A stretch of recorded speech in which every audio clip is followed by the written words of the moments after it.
Good morning, everyone. My name is Huang Peng. I'm the director of China Remote Sensing Ground Station. And my presentation's title is Progress of the Signal Source Collaboration on Airborne Space Information. And please let's introduce AIR. AIR's full name is Aerospace Information Research Institute. This institute was established in 2019, and it is an institute under the Chinese Academy of Science. For this institute, the aim is designed to promote the development of aerospace information, science, and technology, and to facilitate economic and the social sustainable development. And now, AIR has established 4 research chain from the payload and to the application. AIR is devoted to exploration Earth system science for the better understanding of our planet. And we want to use the technology for the better Earth observation, building integrate science, space, and air and ground, the civil space structure to maximize the value of the utility aerospace data for the social benefit. Now, we have a lot of research fields, including aerospace remote sensing platform, and payload, and device technology, and satellite data receiving and station network, and remote sensing science and data earth, radar navigation and positioning technology, aerospace information technology application. And for the international cooperation, we think we have 4 fields. We have potential value to collaborate. The first is the global satellite data receiving station network. And now we have a network to cover our whole country. Now we have 5 stations in China, located in Miyun, Sanya, Kashi, Mohe, and Lijiang. And this station every day will receive the satellite observation data, and the station will record and transfer the data to the headquarters in Beijing. In our headquarters, we will complete the data archiving and processing and product generation and distribution. And this data is not just cover China and can cover the whole world. So we are glad to share this satellite data to other countries and to support their remote sensing application. And the next field is airborne remote sensing platform. Now, AIR has 4 airborne systems. And they study a package including the airborne remote sensing platform and scientific experience and public welfare missions. And the third field is radar navigation and positioning technology. And in these fields, we can provide the development, the key technology for the radar system technology, and to promote the precision and timing. And the promotion radar system global application. And the conference enhancing and service popularization. The last one is remote sensing science and digital earth. In this field, I think we can provide remote sensing software, and we can provide some information system and the applications and the technologies to support different remote sensing applications, such as the agriculture monitoring, disaster monitoring, and forest monitoring, and so on. And now, the above is the basic information about of air. Regarding the collaboration, air attended great importance to his international cooperation. We have established a partnership with over 130 institutes across over 90 countries. And maintain this partnership with the UN agency and the International Institute. First, our partnership to address global challenges together. And by working closely with UNESCO and the SS, we host 4 international organizations address heritage and disaster and digital Earth. And we also have 2,000 integrated projects. And hold about 10 international conferences, and we are very active in active collaborations. And next, I will introduce the cooperation with software. Air and Sensor are planning to establish a single joint laboratory for aerospace information technology and application. For this target of the collaboration, including the promoter technology for the achievement sharing. And we can provide some application technology to support the regional application. And we can provide the data sharing system and to support the data distribution in South Africa. As I mentioned, we have the 4 focus fields of this joint laboratory. The one is remote sensing, satellite data, and processing and distribution. The second is airborne remote sensing, scientific experiments, and application technology.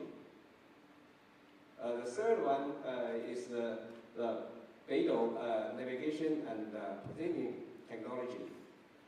And the last one is for the global application for the based on the remote sensing technology.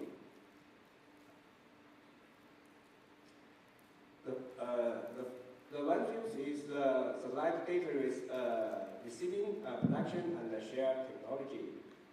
And now we have 5 stations in our country, and now support about 40 satellite missions on orbit.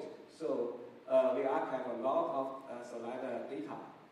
We want to share this data with the Sensor and the South Africa organization, and we can provide the technology to process the data and to support the application. And we also hope to develop a shared system to manage this data and to distribution this satellite data. Now, we are processing the Chinese satellite data to generate some protection to cover the South Africa. Now we have processed more than 400 scenes of the 2-meter solution image of Chinese satellite data. And all the data set has been shared with the sensor. And we also provide the customer the satellite remote sensing image of South Africa. And in the future, I think we will provide the more satellite product to support the application in South Africa. The next one is airborne remote sensing scientific experiments and applications. Now we have 4 aircraft in our instructor. We hope we can use our sensor and use our platform to support the airborne remote sensing application in South Africa. We have a lot of very advanced sensor, and we hope to use this sensor to get the different data and to analyze the classic regions and to support their decision. The patient including the multispectral and hyperspectral and interfere and radar and electromagnetic sensors. The next one is VIDO high precision temporal and spatial information processing technology. And we know in South Africa now we use the GPS system to provide the navigation information, and the resolution is about 1 meter. We hope to provide the VIDO system technology and to promote the position from the 1 meter to centimeter.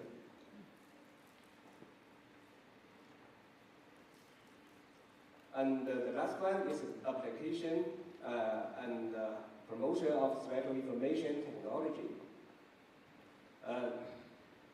We know in South Africa they have a very strong government for the remote sensing satellite data application. Like to use this, use the data to support the agriculture monitoring and the disaster monitoring and water management and so on. And in air, we have a lot of different teams to support different research fields. So we want to know what is the requirements of the sensor government. We will provide the technical, and we hope we can transfer this technical to the South Africa and to support the region application.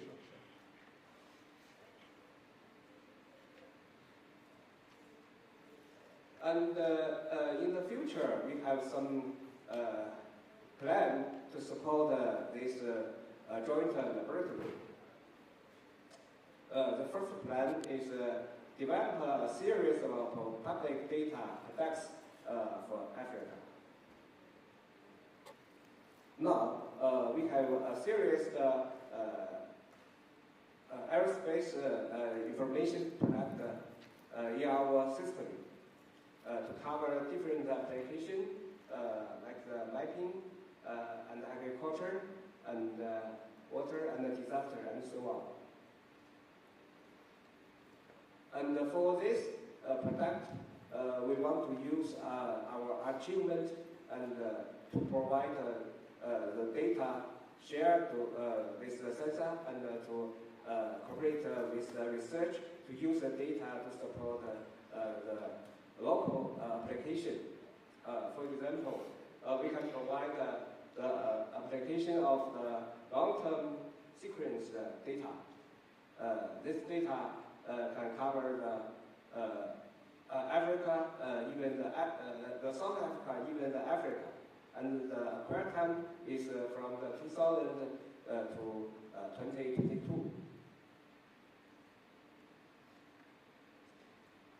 And we have the 30 meters resolution long-term service burned area product of Africa. Use this product, we can note the burned area in different areas. And we also can use this product to monitor the burning carbon missions in Africa. And we also can provide some product to monitoring the change of the water. For example, to monitoring the surface in Africa. From our analysis, we can find the trend of the water, the surface of water is from 279,000 kilometers in 2000. And in 2024, the RIA is promoted about 345,000 kilometers. And we also can monitor the change of the surface water. And this map shows the change from the 2000 and compare with 2024. The Plan 2 is building a spatial information data sharing and comprehensive application platform. To support this laboratory, and we will share a lot of Chinese satellite data. And so we need a platform to manage this data and to support the distribution in the local region. So we have planned to build a platform, include hardware and software, and to support this data management and distribution in South Africa. The Plan 3 is extensive training and cooperation network construction.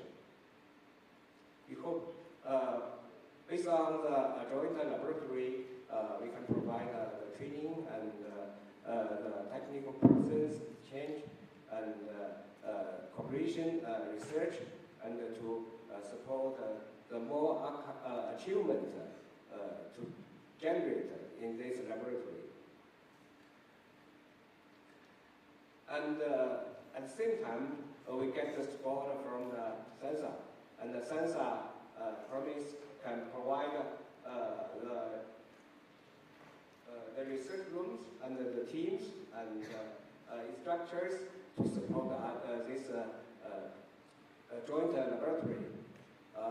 We believe we cooperate with the sensor, and we can get a serious good achievement in the laboratory to support the local application in South Africa to benefit more and more people, not just for the Chinese or South Africa. We hope to generate the good result to support the technical promote in the whole world. Okay, that's all. Thank you.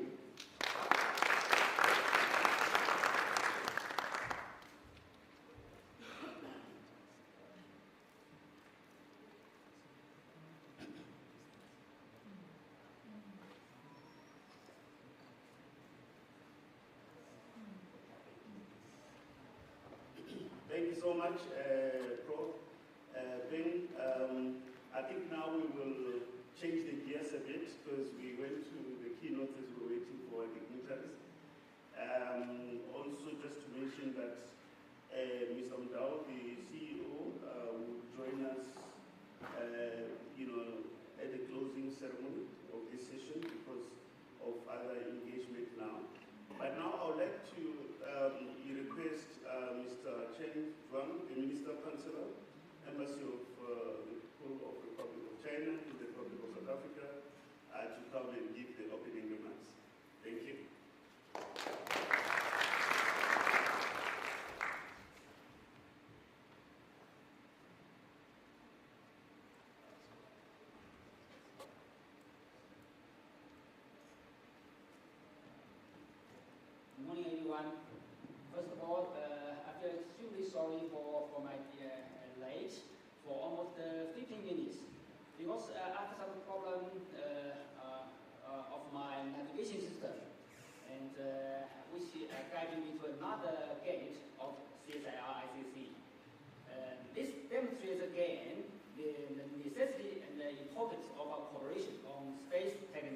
also especially on navigation system.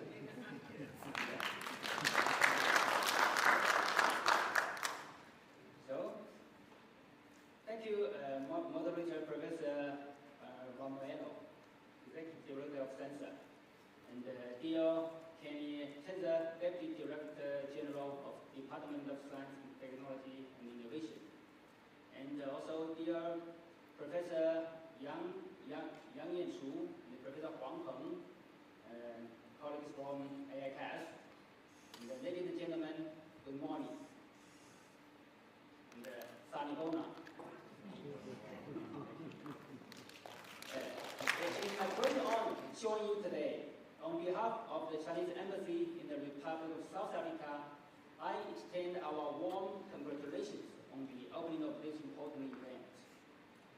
This gathering stands as a clear testament of our all-round strategic partnership in the new era, which is the highest level of Chinese diplomatic ties.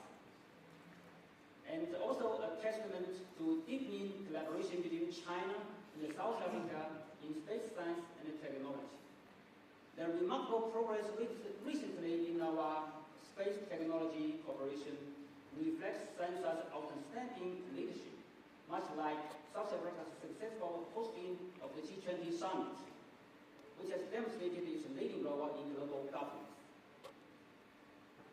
The theme of this session, Bridging Continents Through Science, Space-Based Solutions and Digital Innovations for Sustainable Development, is really visionary, inspiring, and guiding, showcasing a future that is truly worthy of our shared commitment and collective endeavor. The theme and our cooperation on space technology vividly embody profound philosophy of Ubuntu, which goes Ubuntu, and Gabantu. Am I read right? Okay, thank you. So, it is I am because we are. This is not merely a saying, but a fundamental recognition of bridging, of our interconnectedness, and of our family-like friendship. And I'd like to express my sincere appreciation to the dedicated teams from both AirCAS and Sensor. Your expertise and relentless efforts are building a solid foundation for a partnership in Earth observation, satellite navigation, and digital innovation, etc. Looking ahead, let us continue to draw strength from the spirit of Ubuntu as we explore new frontiers of space and expand the areas of cooperation, and build a more sustainable and inclusive future through our joint efforts. I wish this session productive discussions and meaningful outcomes. Thank you all.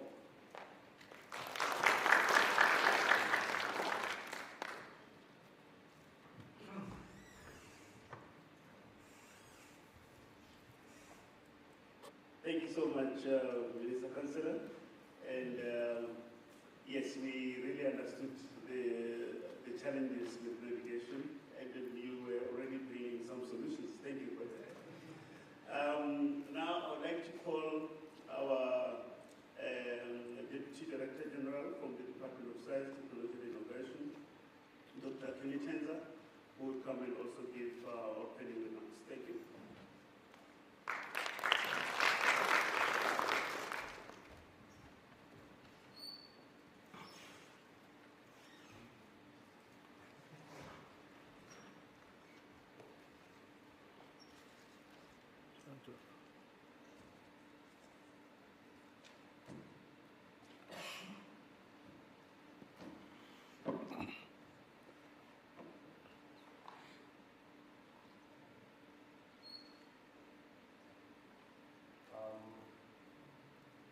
I was here on Tuesday at the opening ceremony, and a lot of people who stood on this stage were very pleased that the stage has changed, because it used to be very high, and they were pleased that it is low. But unfortunately for me, it's the other way around. So with that, let me take this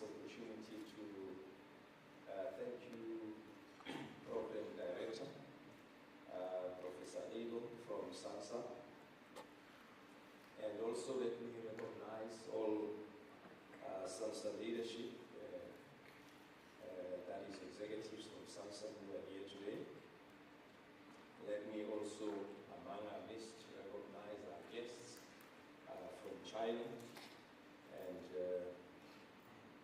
also recognizing the Minister Chancellor, Chen. It's already been introduced, and thank you for your opening remarks. And also Professor Wu Peng, the Director of China Remote Sensing Ground Station. Let me also recognize you, and all other distinguished guests, esteemed colleagues, and valued international partners. Good morning to you all. I cannot blame navigation, but I need to also apologize for the late. For those that traveled from Johannesburg, they will know that there was an accident on M1 North by Rachel Avenue. So please accept my apologies. Ladies and gentlemen, it is both an honor and a privilege to address you at this pivotal session, co-hosted by the South African National Space Agency and Eurospace Information Research Institute of the Chinese Academy of Sciences, ECAS. I extend my heartfelt welcome to all participants. Your presence here is testament to our shared commitment to advancing scientific collaboration for greater global good. Since signing of the Science and Technology Agreement between the Department of Science, Technology and Innovation, DSTI in short, and the Ministry of Science and Technology, MOST, from China in 1999, our partnership has flourished.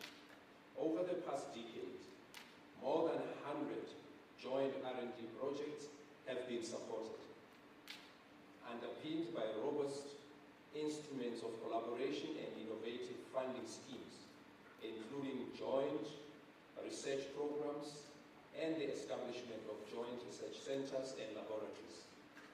And I am glad to see this morning that ECAS is also part of that, as presented by Professor Peng.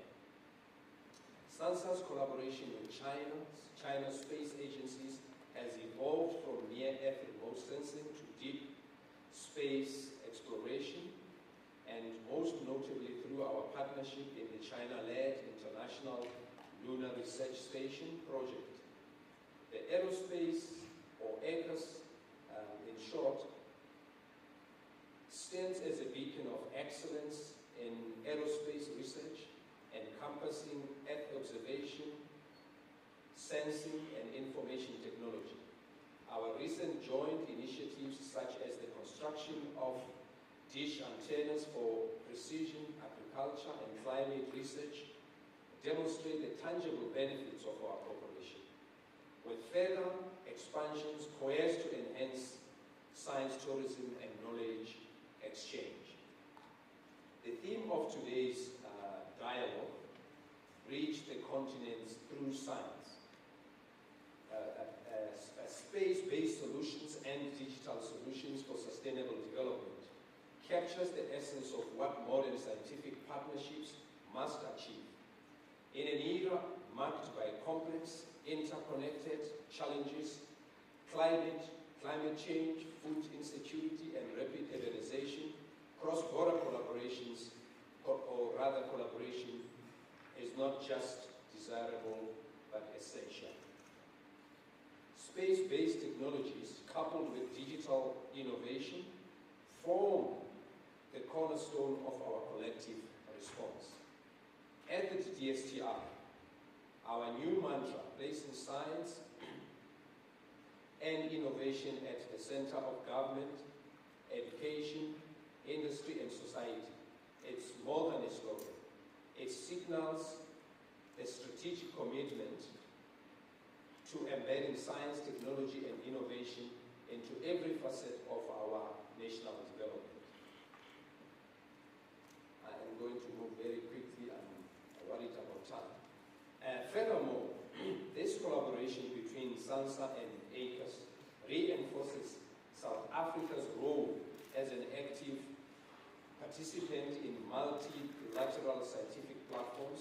including a group on Earth observations, BRICS, and international frameworks. Through such alliances, we amplify Africa's scientific voice and enhance our capacity to deliver continental challenges with world-class expertise and technology. Nationally, ladies and gentlemen, SANSA continues to build critical infrastructure and services such as the Space Infrastructure Hub that underpin our spatial data ecosystem. These platforms reflect our unwavering commitment to placing STI at the heart of governance and development plan. Today's session is a valuable opportunity to reflect on how we can deepen scientific collaboration and accelerate joint innovation. I encourage all the speakers and panelists to propose concrete, forward-looking initiatives that directly support sustainable development outcomes. In closing, I wish to express my sincere appreciation to SANSA, ECAS, for their visionary leadership for convening this important engagement. Our collaboration amplifies the power of collective action in building more sustainable, knowledge-driven future. Let us use this session to deepen our cooperation, propose initiatives for sustainable development, and propose concrete initiatives for sustainable development. I thank SANSA again and ACAS for their leadership and wish you a productive and inspiring discussion. Thank you.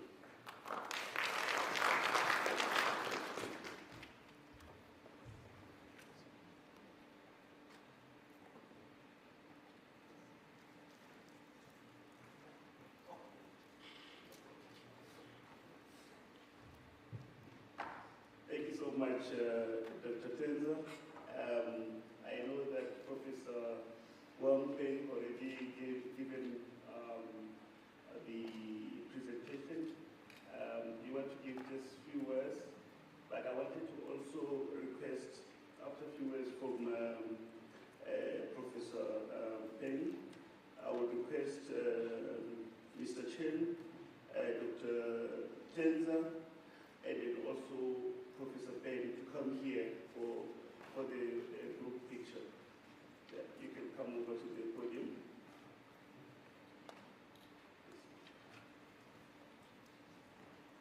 Yeah, let's just give you maybe 2 minutes to say a few words, then you can come.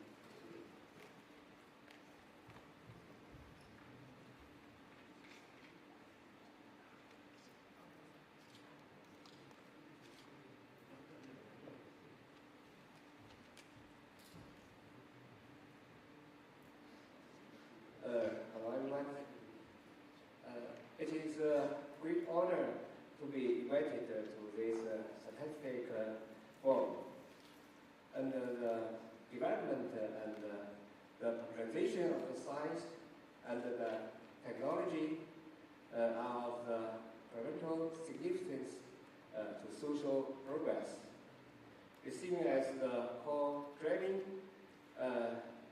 force for the advancing sector active. It has public well-being and promote global collaboration. And technologically, breakthrough in the fields like the aerospace and artificial intelligence and data science accelerate industrial upgrading, optimizing the resource allocation, improving the production efficiency, and sharing the innovation in the engaging sector.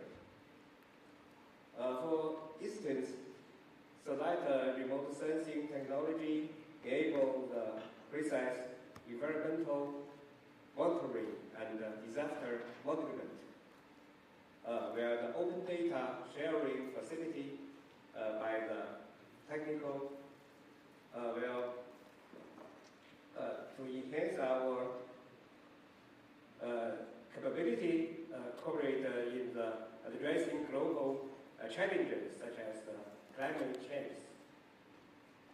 Socially, the popularization of the technology brings the development gaps, digital infrastructures, expand access to the education, the healthcare, and public service in underserved regions, fostering and social equality.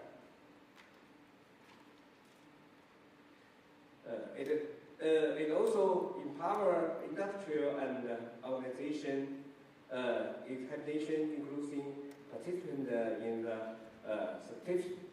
scientific research and economic activities. Moreover, technical progress can support the sustainable development by driving the transmission to the green energy, promote the clear economics, and supporting evidence based on the policy making. And in an industrial world, the firstly across border knowledge enhance and collaborate the problem serving in a solid foundation for building more prepared and rigorous and incredible global community. This is my third visit to the South Africa this year. Every time I can feel that there is large room for the cooperation between the scientific and the technology institute of the China and South Africa. The completed advance of our two countries can make greater contributions to the scientific and technological development of both the nations, as well as that of the Africa, Asia, and the world. Finally, I hope that the scientific and technical person from China and South Africa and other countries can enhance the exchange, collaborate on innovation through this conference, and ensure that the fruit of the technical progress benefit more and more people. And thank you.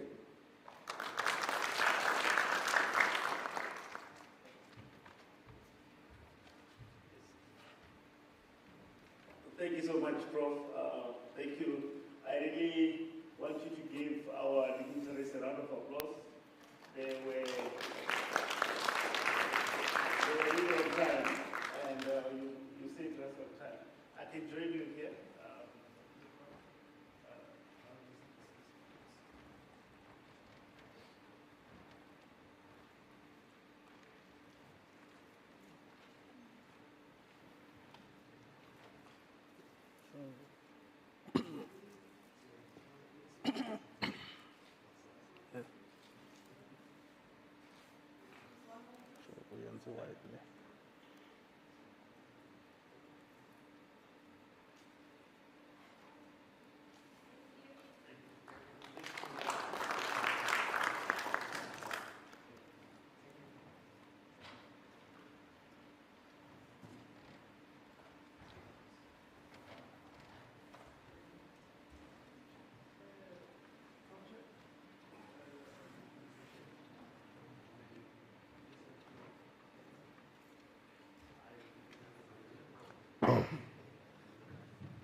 Okay, I know we're running short of time, but I will request, I think now we'll move from the opening remarks to the keynote. We will request Dr. Zak at most 10 minutes just to give an overview of SANSA and also the Earth Observation team and the research and application as well, given the potential collaboration that we're going to have with China, and then what it means in terms of visitor transport. Thank you, Zach.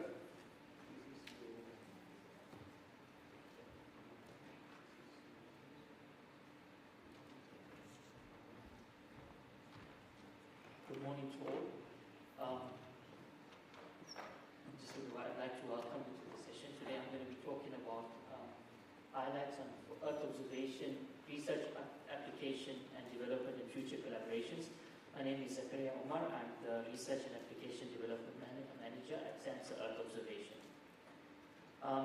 Just a quick outline of my presentation. I'm going to be covering the SANSA mandate, the vision, impact statement. I'm going to look at the role of Earth observation, research, application, and development. I'm going to touch a bit on the importance of stakeholder engagement and the development of our decision support tools. And then I'm going to look at research, EO research and publications. And then I'm going to touch a bit on partnerships. Professor Peng did cover that. And then China, South Africa, Belt and Road Joint Laboratory. And then looking forward. Starting off with our mandate, I think the SANSA mandate is for us to provide for the promotion and use of space and cooperation in space-related activities. So we want to ensure that the government of South Africa is using space information, space technology to guide decision-making. We want to foster research in space science, advanced scientific engineering, through human capital, and create, support industrial development with the national framework of government policy in mind. The vision of SANSA is to accelerate space innovation for the advancements of South Africa, all South Africans, and to create a global impact. Show what happened here. Okay. The mission is to advance South Africa's national interest by leading and pioneering space science, technology, and innovation, transforming and supporting the growth of the space industry, and collaborating globally to drive inclusive economic development and a capable state. I'm going to touch a bit of this later on in my presentation. The SANSA impact statement is contribute to inclusive economic growth, industrialization, job creation, advancements of space science, engineering, and technology. So SANSA has strategic focus areas and pillars. If we look at the house that we have here, the foundation is that we must have invest in and build a capable and sustainable space agency in terms of funding, make sure we have that investment. We want to develop our human capital in space science, make sure we have a skilled workforce who are able to use and understand EO technology. We want to leverage international cooperation, have global impact, build partnerships, and put South Africa on the map. We want to enable local space industry growth and in transformation. This is done by our Neo Frontiers program, upskilling South Africans, creating new market niches for EO, and growing in that space. If you look at the pillars that we have space sensors and satellite development. We want to build our own satellites and subsystems. We want to launch these satellites, improve data sovereignty. We want to look at space exploration and Earth discovery. This forms part of one of our key pillars. Looking at space science, research, and intelligence and innovation development. That's our Earth observation pillar. And the last pillar is our space operations and economic diplomacy, where we have our Hartbeespoort facility, tracking telemetry, tasking of satellites, and the overall operation taking place at Hartbeespoort. And if you look at the roof of it, all of these pillars contribute to economic growth and industrialization, job creation, and creating a capable state through advancements in space science, engineering, and technology. So SANSA has four programs, the last one being 5 programs, one being administration. Our Earth observation is focusing on acquiring, assimilating, disseminating satellite data. Space engineering focuses on the building of satellites. Space operations, our state-of-the-art facility in Hartbeespoort, where we look at tracking of satellites, command facilities, telemetry. And then the last one is your space science in Hermanus, which looks at your space weather, tracking the Earth's electromagnetic spectrum, the magnetic field, and your sun, and deep science exploration. I'm going to focus on our Earth observation program. As part of our Earth observation program, we have 4 units part of the EO program. One is your data products and services program that is responsible for acquiring our satellite imagery, acquisition and dissemination of satellite imagery. Then you have your research application and development component, which adds intelligence to your raw satellite data. So you get the raw satellite data and you build intelligence in terms of applications. Our data systems and management infrastructure, where we look at our cloud infrastructure, our hosting environment, to ensure that that data can be served out properly. And then our space education, where we take the work that we do to our youth and ensure we have youth engagement and community building and upliftment. Together with that, we have a sector and business development team that engages with all directorates and is public-facing, ensuring that the work we do is aligned to the needs of our national priorities and building partnerships and securing our MOU agreements with the relevant stakeholders. SANSA is responsible for data acquisition. You can see on the map here, that's our area of coverage, SANSA coverage area, and on the right is your historic, is your Hartbeespoort facility, whereby we get our ground receiving stations for our Landsat, our spot data that we're currently receiving. So this picture of the facility at Hartbeespoort. Coming back to the role of Earth research, application, and development. So I'm going to cover the basis of the whole unit, what are our aims and how we take SANSA innovation ahead. The primary aim is transforming satellite data into actionable intelligence, because raw satellite data cannot give you that intelligence. You want to take that data, put it into your local environments, your local models, localize it, and ensure that we meet in our national priorities based on the science that's done on that data. Once we do that, once we align to national priorities, we can support our SDG goals, be it water quality monitoring, climate mitigation efforts, disaster management, food securities. Some of them are like your SDG 6, SDG 3, biodiversity, and mining and energy monitoring. Most of the work that the Research and Application Development Unit does has a strong research and foundation, and it's aligned to national priorities. We want to do research that influences our national priorities, be it food security, be it climate change. So there's a lot of science that goes into that. The papers are published, and based on the science, it helps us design our decision support tools, thereby informing our planning, our risk reduction, environmental protection, and evidence-based decision making. A core component in SANSA research, application, and development team is to ensure that we engage extensively with our stakeholders, our government departments, municipalities, research institutions. Before we embarked on the development of the decision support tools, extensive engagements were held, and it was identified that there's operational challenges and information gaps, and there's a need for reliable and locally developed decision support tools that simplify EO data and convert them into actionable insights. The current suite of decision support tools developed is a direct response based on these user-defined requirements.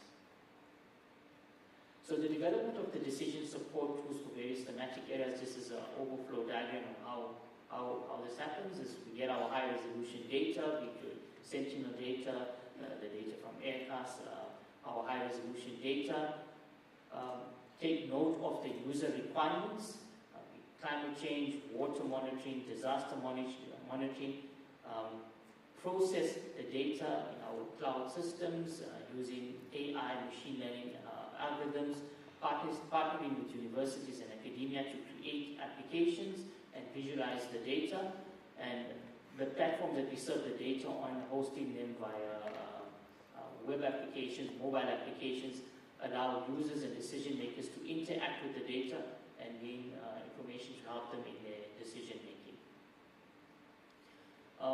The three tools for this year are air quality, water, and disaster. In terms of the air quality, something popping up. In terms of my air quality, in terms of the air quality tool, it's been developed to provide real-time satellite-derived forecasts of key pollutants across South Africa, enabling government agencies. There's a pop-up that's popping. It doesn't present in this document slide. So the key tool is the air quality, which provides real-time satellite-derived data of your air quality and your pollutants. We're currently looking at sulfur dioxide, nitrogen dioxide, and carbon monoxide. The future, going ahead, we also are looking at adding a few more pollutants in terms of particulate matter 2.5, particulate matter 10, and we're looking at forecasting capabilities. So this tool will help with healthy interventions, long-term mitigation planning, and it focuses primarily on satellite data. Traditionally, in South Africa, air quality is based on monitoring stations. So the innovative part comes here with your satellite-derived air quality data. Our water monitoring decision support tool looks at water quality and quantity monitoring. We look at eutrophication parameters, chlorophyll content, and turbidity to identify algal blooms, pollution events, overall ecological health. We also look at monitoring surface water extent, volume estimation, thereby enabling early detection, water loss, reservoir changes. The last tool planned for this year is the flood decision support tool. It enhances disaster preparedness, response and recovery through earth observation and predictive analytics. We have flood risk models. The map here shows you a 3-meter flood risk model. Exposure to vulnerable communities, proximity to infrastructure and settlements, and the tool is, we're currently under development, and the more models we add in is flash flooding, subsidence and overflow modeling that's going to guide decision makers and our relevant NDMC, National Disaster Management communities, and your COPTA to plan better in terms of disaster emergency response. Looking ahead, our future decision support tools based on our stakeholder requirements and national priorities, SANSA is going to expand on its portfolio. We're going to look at several other decision support tools: agriculture, monitoring the crop health, yield estimation, drought stress, built environment, urban growth, informal settlement mapping, and risk to infrastructure. We're going to potentially look at biodiversity mapping, habitat change, species distribution, ecosystem pressures, all derived from our EO data. The other two tools planned is your marine and maritime, coastal change, harmful algal bloom, vessel monitoring, and our mining and forestry decision support tools. So these are future tools that are planned in the next 2 years once the 3 tools are completed. In terms of research and publication, the RAD team focuses on AI and machine learning for various thematic areas in terms of water quality, vegetation assessment and change assessment, flood risk modeling, air quality. So there's robust research that goes into all the tools that are developed. The research undergoes peer-reviewed scientific review and is published in reputable journals. And the research from these tools drives the decision. Research component drives the development of the decision tools and innovation, and evidence-based development guided by our user requirements. In terms of partnerships, I think strong focus is on global, national, and human capital development. We partner with Africa Geo, and Space Science Networks. We collaborate with universities. There's joint research initiatives and technology transfers whereby we write joint proposals with universities. We support masters, PhD students, internships, technical training programs to national agencies and universities. We try to build a skills pipeline supporting the national innovation system. SANSA has also recently started a natural resource management program with the overall aim to co-create and co-develop insights derived from EO data to support local communities, making informed decision making and to better manage and use of environmental and natural resources. I'm not going to touch on this, Professor Wen touched on the China-South Africa Belt and Road Joint Laboratory for the sake of time. These are some of the focus areas, but I think it was covered quite nicely by Professor Wen. And then looking forward, I think from SANSA's side, we want to scale all our GSTs across government and SADC regions. We want to position SANSA as an EO leader. And with the joint laboratory, it's going to enhance science, staff exchange, collaboration, and training between the two institutions. And EO can be used as a catalyst for national resilience and industrial development. And just in closing, I would like to say that decision support tools is a major step forward in bridging scientific and real-world application by leveraging satellite EO data and tailoring it to our user needs. We enable more resilient and informed sustainable South Africa where data drives decisions and EO directly supports national development priorities. Thank you all. Thank you so much. I said 10 minutes. I saw you were flowing the same room. Thank you so much for really showcasing the SANSA overall and also the work we're doing at Earth Observation. There's a lot of areas of collaboration that you highlighted there. Because of time, I would want to just quickly invite the panelists to just come and reflect on just a few questions here.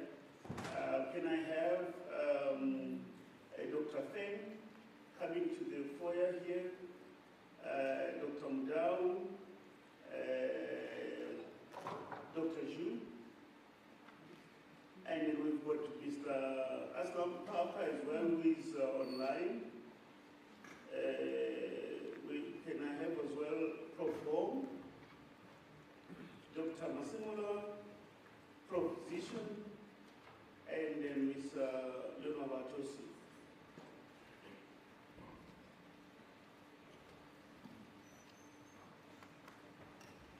Yeah, perfect. Yeah, we can start there. Dr. Mdau. And okay, no problem.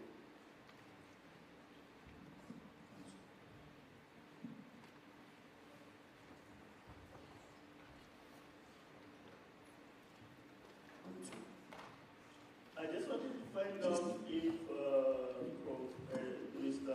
Aslam Papa is online. I saw him previously. Oh, it's not online. I think, maybe it's the systems.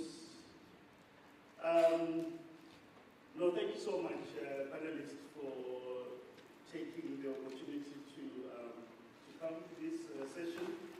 And then I'm going to give you less than 5 minutes, maybe 3 minutes, just to reflect first of all on the work you do before I go to the main questions, and then also just reflect on some of the projects that you do that are aligned to the theme of the day. I know recently, ideally, the topics that you want to talk about. Maybe we'll start with Dr. Feng. Dr. Feng is from ECAS. You can introduce yourself and what you do, then just mention one or two projects that you're working on. Okay. Thank you. Good morning. I'm from ECAS. I will say that space-based technology helps a lot in achieving SDG goals. And I think I will take the SDG sat as an example. This satellite was launched in 2021, and it's, also it is owned by CAS. And for this satellite, it is also the world's first science satellite dedicated to service the United Nations 2030 Agenda for Sustainable Development. And also it aims to detect parameters representing the interactive between human activities and the Earth's environment. With the glimmer payload, multispectral payload, thermal payload installed in this satellite, and the remote sensing images and dedicated applications can help in the SDG goals, such as the goal number 2, 6, 11, 13, 14, 15, regarding the challenges to the hunger, water, life, climate, and the cities. And although the achievement is not, the challenges are huge too. And space-based technology always take a long time to develop, costs a lot of money, and requires high requirement for research and development. Thank you. No, thank you so much, Dr. Feng. What I like about you is that you just went straight to my first question as you were reflecting. I think maybe I can mention it because you already touched on it, that we wanted to just look at the current status, of space-based digital solutions and digital innovations in achieving sustainable development goals and addressing societal challenges. And then I think when Dr. Feng was bringing his opening remarks, he also touched directly on the questions. Thank you so much. Then you're making my life easier now. Dr. Dow? Good morning, everyone. I'll wait for you to respond. Morning. Thank you very much. So my name is Narizani Mudau. I'm Data Products and Services Manager at SANSA. And I'll be sharing with you some of the work that we are doing using Earth observation to support reporting of the Sustainable Development Goals. I'll focus on SDG indicator 1131, which measures the ratio of net consumption rate to population growth. So this is the work that we've been doing to support the National Statistical Office and also the National Department of Human Settlements with their reporting. So we are also doing this, of course, to ensure that we support government efforts in ensuring that the current development meets the needs of the present without compromising the ability for the future generation to meet their own needs. As you are aware, there are about 17 Sustainable Development Goals, of which SDG 11 encourages deliberate actions to promote sustainability in the cities, aiming at making cities and human settlements inclusive, safe, resilient, and sustainable by 2030. Out of the many SDG indicators, there are over 20 indicators that cannot be computed without the use of geospatial information, especially satellite imagery.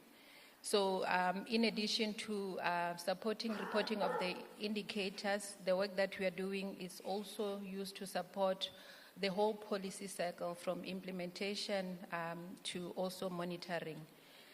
This work also contributes to the National Development Plan, especially Chapter 8, that is aimed at transforming human settlements into sustainable and climate resilient communities, that is here in South Africa. So I won't go in detail in terms of the results since we don't have a lot of time, but otherwise we have used the high resolution data that we acquire at SANSA to compute or to map build-up areas, which is one of the inputs that we need. And also the other data set we need to compute this indicator is population information. So we use census data that we have in the country. So the results, of course, if you look throughout the country, it looks good in terms of the ratio of land consumption and population growth. However, if you start looking at the cities themselves, that's where you will see the dynamics in terms of changes. We've noticed that the major cities, that is including like where we are now, Pretoria, Johannesburg, are experiencing more compact development, as in densification, whereas the secondary cities, these are the small cities such as Rustenburg and Polokwane, unfortunately they are experiencing more expansion or higher expansion rates compared to population growth. I think most of us would contest to that, since we could be from such provinces where we end up moving to the cities looking for jobs and, of course, still making sure that we have homes. Of course, what does this information tell us? It tells us the areas where government needs to focus in ensuring that we manage the development, because some of this development is taking place in environmental risk areas, and some of this development, unfortunately, it's informal, which is not planned. Some of the development is also taking place on top of pipelines, putting the lives of the communities at risk. So, of course, what we have also noticed through this assessment, we noticed that government housing, unfortunately, most of the projects are still taking place in the outskirts of the cities, meaning that then we are still putting place maybe in areas where they're not necessarily close to economic opportunities. So what does this information mean in terms of policy making? Of course, we need to integrate this information with other geospatial information and look at existing plans and help it generate insights that can be used to support development of master plans, climate actions, amongst others. So just to conclude, this work was included in the 2017 countries report, that is the SDG report, and it was the only indicator that was derived from Earth observation, which was included on the countries report.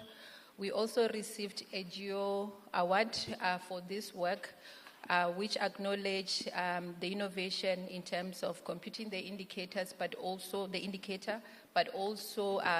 collaboration and partnerships that we have in the country and also in the region. So more information on this particular work can be found. We published a paper, and also you can look at the UN Habitat website to find more information. Thank you very much. Thank you so much. Thank you so much for that intervention. Let's now go to Dr. Zhu.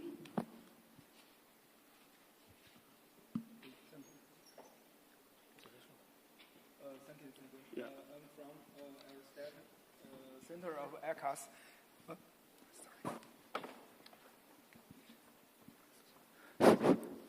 Thank you. I'm from Aerostat Center of AirCAS, and we develop 2 platforms that we think we can make some use in achieving the SDGs. One is high altitude balloon. It flies about 20 kilometers, and it is mainly used in space science experiment and observation, astronomy, and so on. And the other is a tethered balloon. Tethered balloon, it can maintain float at a certain altitude for a long time, usually for 1 month or even longer. So it's a good aerial platform for observation. And it has no noise, it has no pollution, and it is adaptable to different payloads. Well, under the frame of the lab, as in South Africa, we plan to start with tethered balloons first, and followed by high altitude balloons, we hope.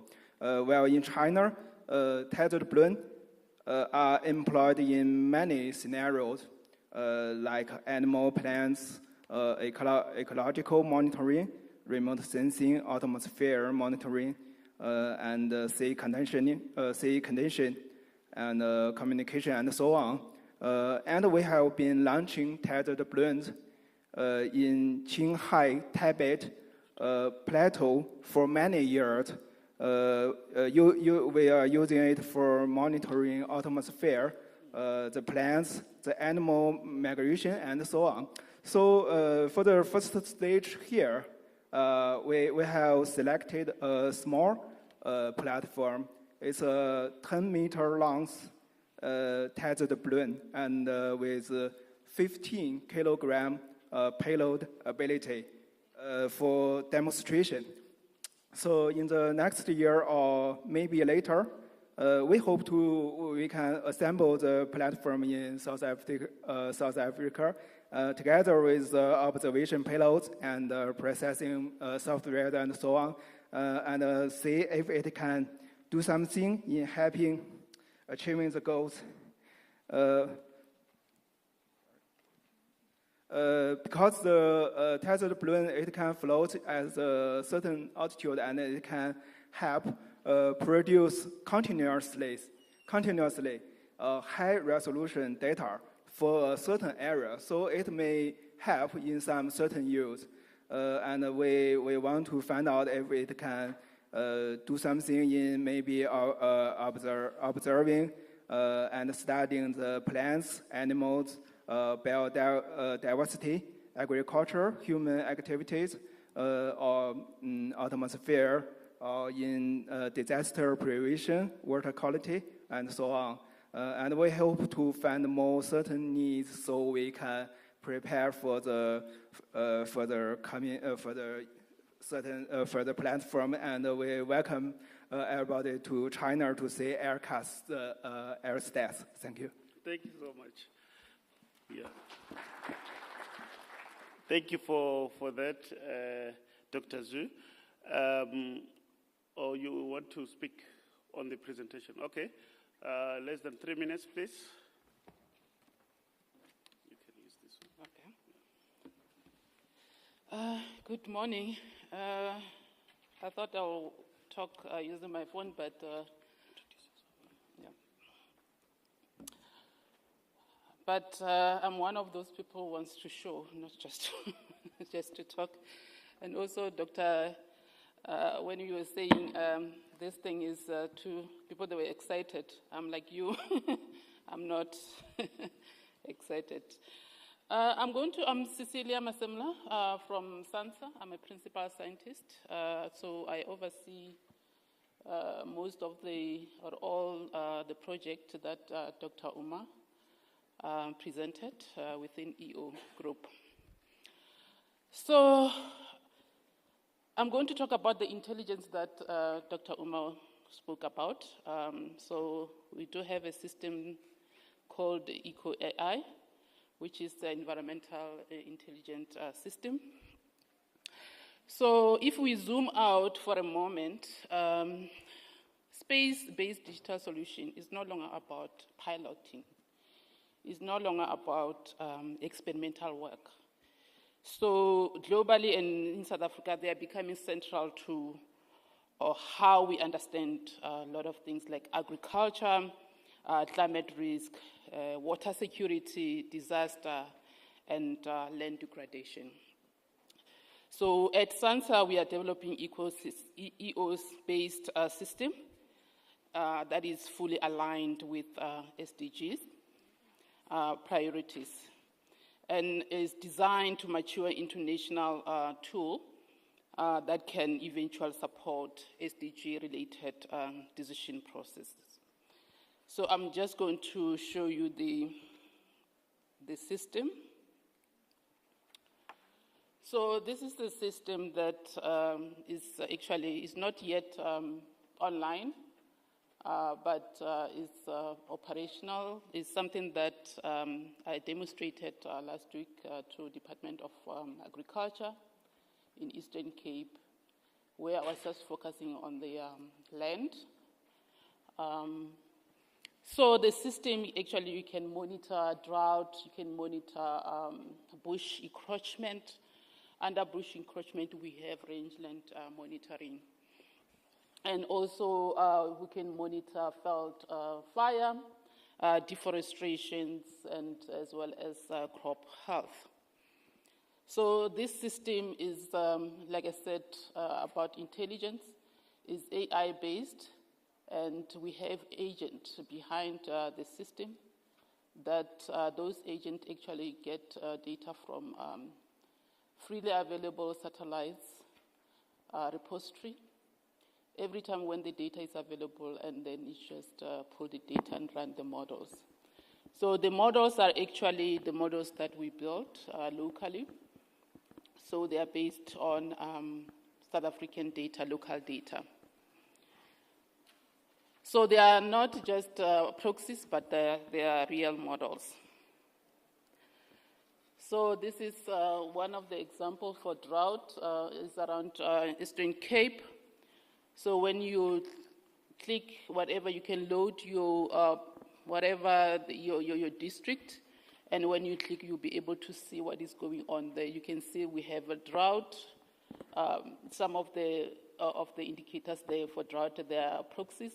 We have soil moisture, we have rainfall data, and the agent there is called drought monitoring agent. So agent is like a person.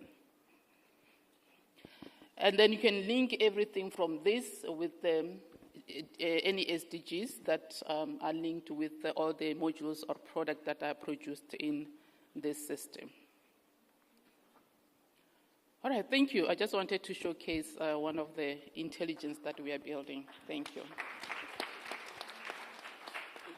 No, thank you so much, Dr. Masebola.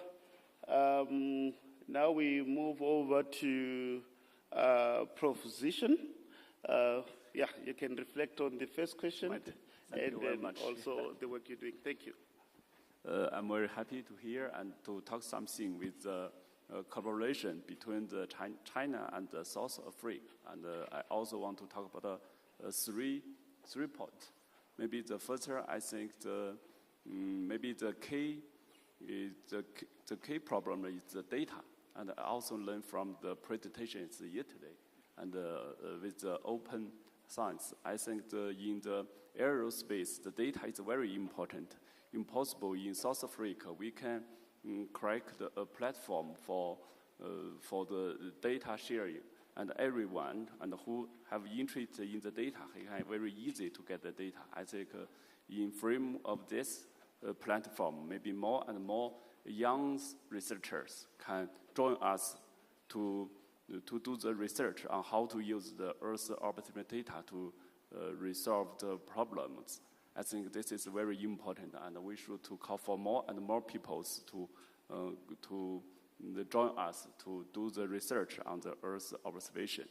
And the second point I want to talk about is how to solve the problems.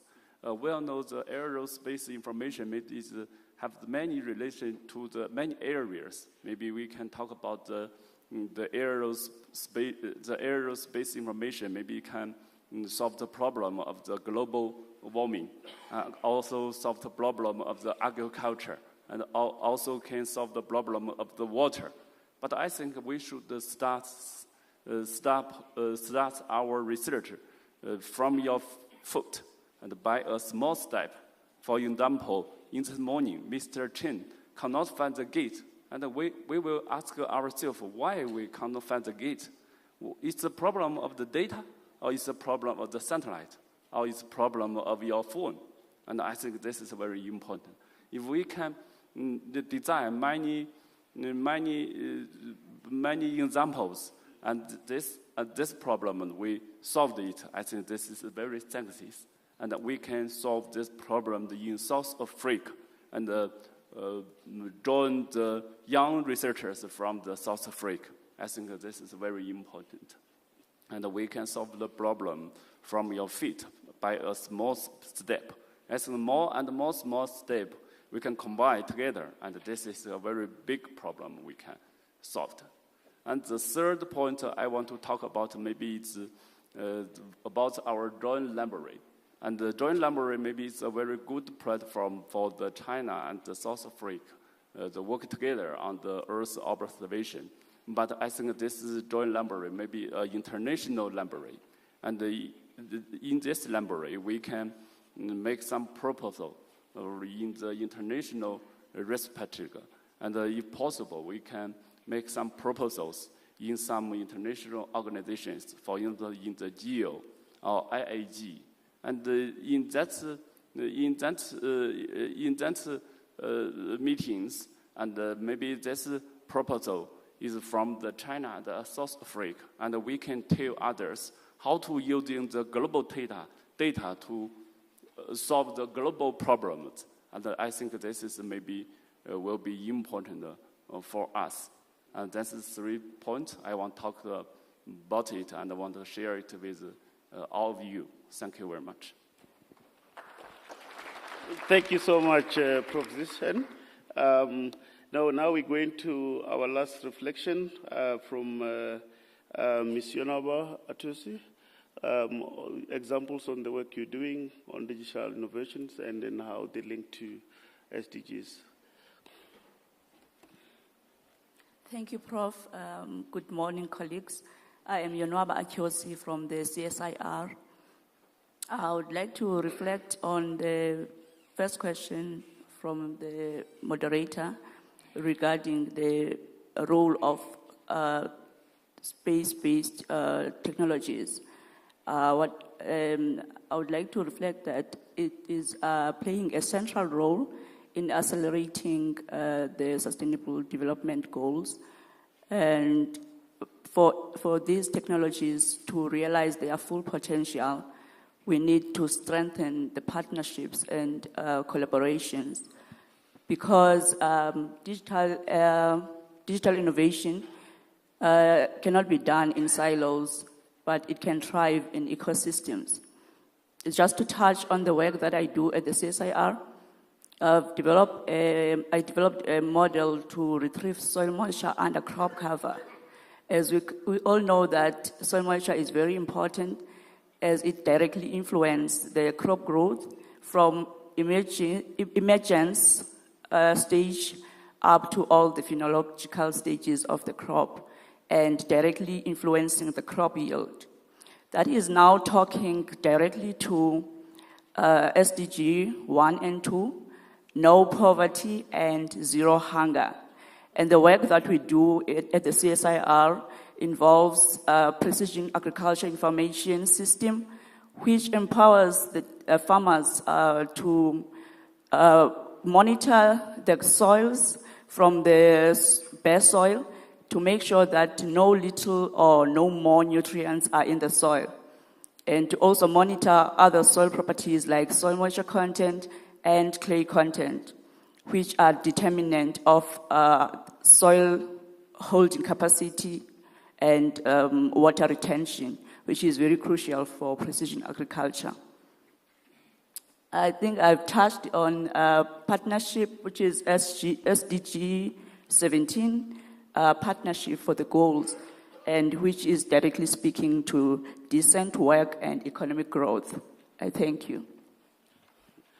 No, thank you so much. I know we started a bit late, but we need to be wrapping up in the next 5 minutes. We've got Mr. Islam Parker, who is online. I think the technology was not working well for him.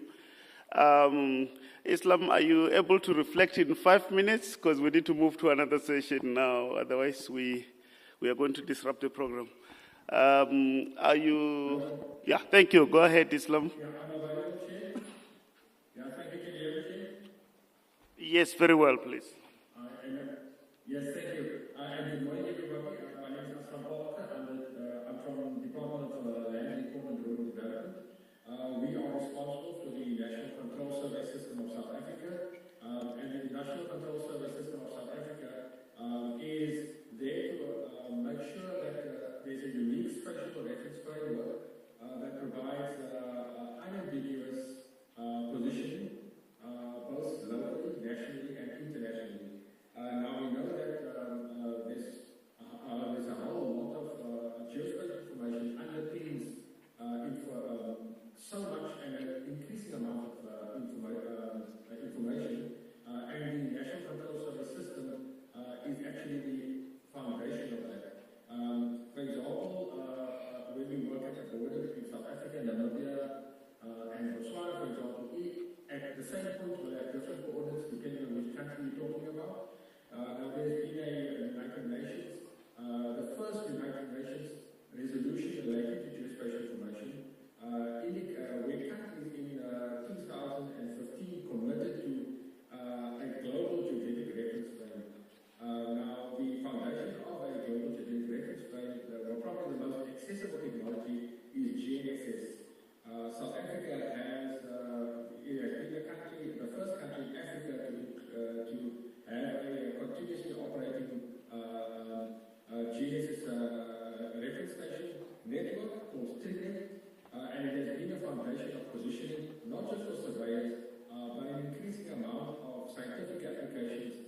applications that is dependent on location-based services.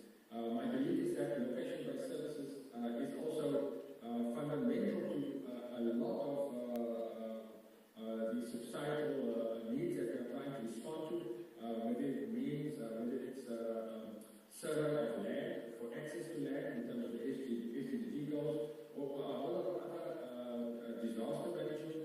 But GNSS and GNS positioning and applications related to that is fundamental to assisting that and also providing a global reference frame for scientific measurements and scientific analysis. I do want to say that seeing that we have our colleagues from China here as well, I'm glad because South Africa for very long has primarily depended on GPS only, and South Africa is also seeking to be resilient, and therefore is very eager to look at not just multi-constellation, but look at how testing resilience if one of the constellations is either not available or for various reasons perhaps have less reliability. So this is something that South Africa as part of the strategy intends to have its course network and its user base educated about multi-constellation GNSS, which includes the GO, Galileo, GPS, and GLONASS. So I wanted to just further inform that one of the key applications of this course network, and an exploding one, is the use in precise agriculture, drone applications for agriculture, and various other things. But the course network has got a very, very significant amount of scientific and commercial applications that I believe there is a lot of opportunity for collaboration and further research, not just from the people with the land survey perspective, but for the many applications that is possible. Thank you very much, Chair. No, thank you so much. No, thank you so much, Aslam. And then, colleagues, I had a second question for you, which I'm not going to pose because as you were reflecting, you touched on that. But I also want to just thank Aslam because he was not feeling well, but he said, I'll be there for a few minutes just to reflect on this. Thank you so much for making time despite your, what you were feeling. I just wanted to mention that in a closing remarks to say that, you can see that the problems we face in the world, requires, transdisciplinarity. It requires several lenses. You heard about airborne observation, satellite observation, navigation systems. You had measurements. It's very important to acquire more data to be able to sort of inform the decisions that are supposed to be, taken about our environments, about our food security issues, water, and so forth. But, partnership, I think, is central. When we work together, we share ideas, we, learn, share experiences as well, localizing the models, I heard that, so that they make sense to the local communities as well. Then that way we will be going towards really informing policy development and decision support processes at multiple scales. I just want to thank you a lot for the opportunity for sharing your insights with us. And then I would like to actually now call Professor Huang Peng, who will take us on the second session. But before you go, please let's stand here for a quick photo, all of us. I will join you. And then and all the visitors will get some gifts on the other side as they step down. Thank you. Thank you so much. A round of applause for our panelists.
The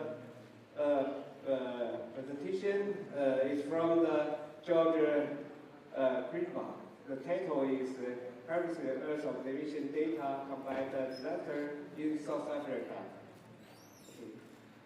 Professor John, please.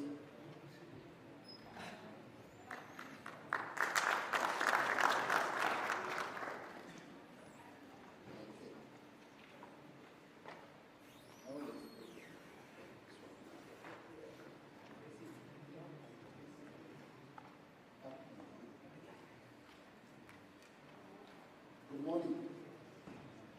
I am here to share with you a few insights of what we are doing on how Earth observation can be used to combat diseases in South Africa, basically. Yeah, this presentation is by me, but there are several people that participated in this research, and three research programs that are aligned. So, how does this move? Okay.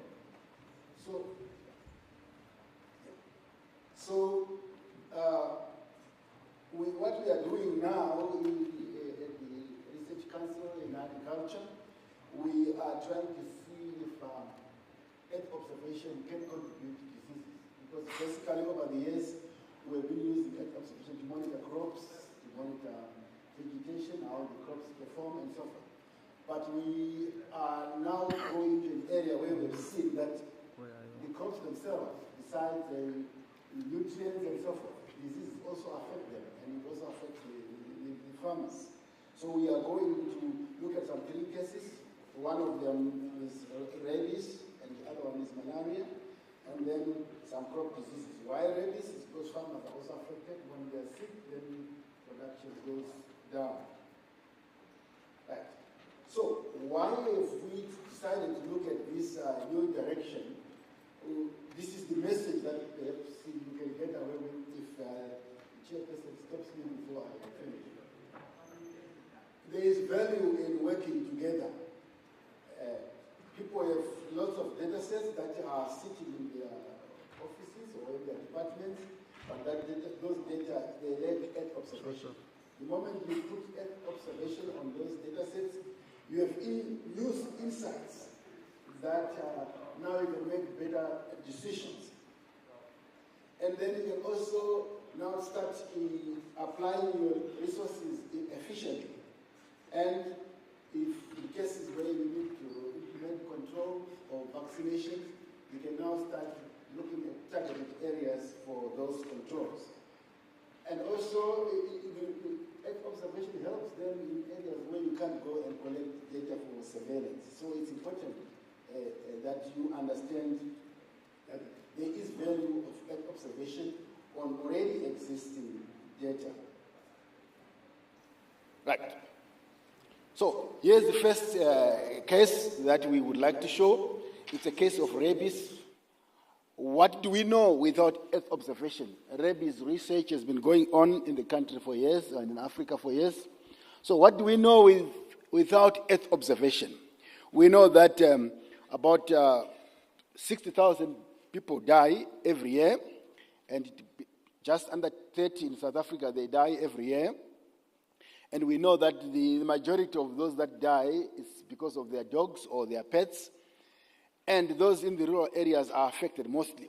This information, rabies experts and vets, they know about this information, but what do you do with that information? You can do something, a little bit of something here and there, but is it efficient? You realize that without Earth observation, there's really nothing you can do much. You can just throw money in different provinces, you can throw money in different areas, and hope you will hit the target. But the moment you put Earth observation, you get a different impacts on how these control measures or how these vaccines can look at, can begin to make a difference in what you do. Also, without Earth observations, people know that there's been repeated outbreaks across South Africa in different provinces, And what's worrying is that there are vaccines around rabies to control rabies. But why are those outbreaks still coming and occurring? Our suggestion is that because there is a lack of Earth observation data. So once you have Earth observation data, now you know what's happening. Right. If you can see somewhere there, the moment you collect the data and you put Earth observation on it, now you know that the country is not affected equally everywhere.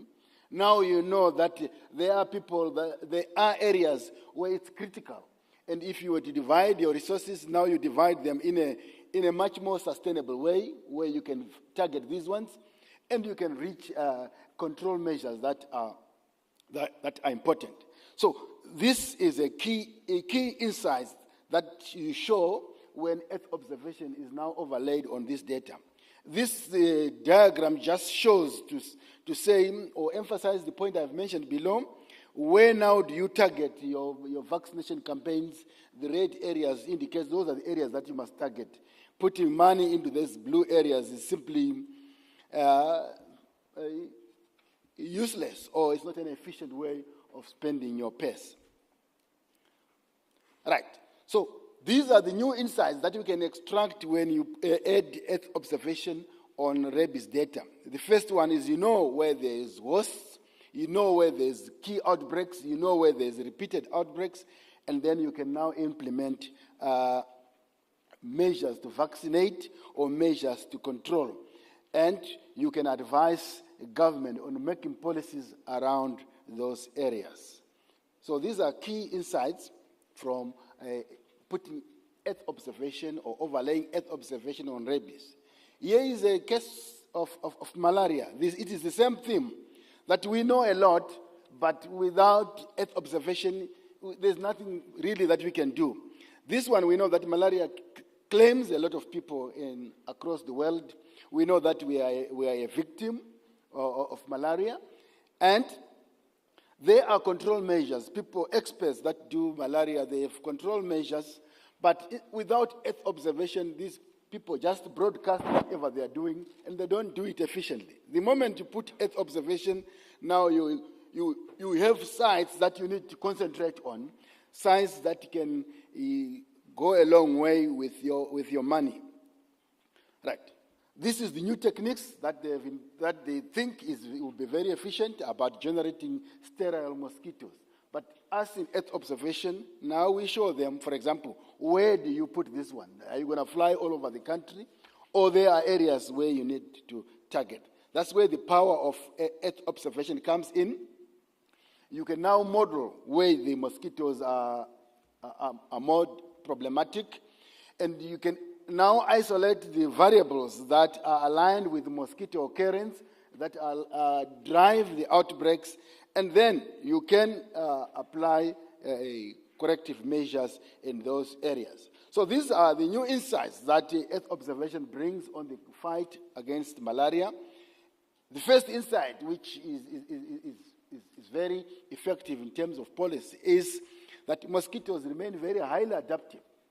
They change quite a lot, and because of that, it makes their control difficult. So if you don't know where that occurs, then it means you will never win. So that's where Earth observation comes in, to make sure you pinpoint precisely where you can combat this, or where you can use the new technologies to fight the mosquitoes. The last case study that I want to look at, that we are also going in, is on maize diseases. We know we have been monitoring over time performance in terms of how crops perform. But those crops can suffer if there is a disease. We have a problem of armyworm here, we have a problem of maize root, and so forth. And sometimes our farming is the only source of income. So when there is a disease, it hits them quite hard. Sometimes they get government subsidies. So if the disease comes, then everything goes. So it's important now, especially on this study, to predict where this is likely to happen, and so that you can do targeted interventions. So that picture that I stole from the internet kindly shows you some of the issues that this disease causes. Once you have a disease, then that maize is useless. So you can also look at nice things that you can do with models to identify where these issues are happening in the country. And then you help now either the extension officers to run around and then assisting people to fight the disease and reduce challenges. So the key messages, as I've said, as I was starting, that people have data that is sitting in their departments and several areas. Once you put Earth observation on that data, you start having new insights. The data is valuable, but if you don't have Earth observation, it's data that's sitting there, which you can not be very efficient in terms of implementing strategy. So these are new insights that come when you overlay Earth observation data. Now you know where these things are happening, where you need to drive the effort, because effort shouldn't be the same, where you need to save money, or where you need to move resources from one area to another, where you need to target. These are areas that happen when you put Earth observation. And from those insights, you can also now start advising our government and executives what it implies. The first thing that is critical in terms of policy implications is that we should integrate Earth observations across all departments. We know it's a challenge to have skills in Earth observations, but if there's collaboration, those valuable insights can be leveraged. We also know that if there is any outbreak of any disease, better control is always possible when Earth observation is right. And finally, Earth observation gives you a chance to look at where you are putting your money. Is it effective or is not effective? Because you can go back and check whether you are really making a difference in your interventions. Right.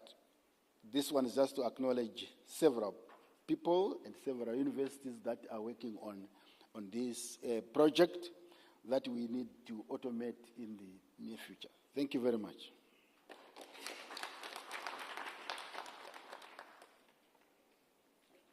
Thank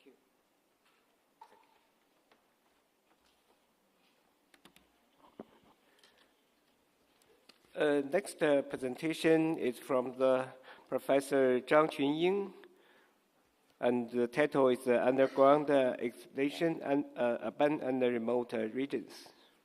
Welcome.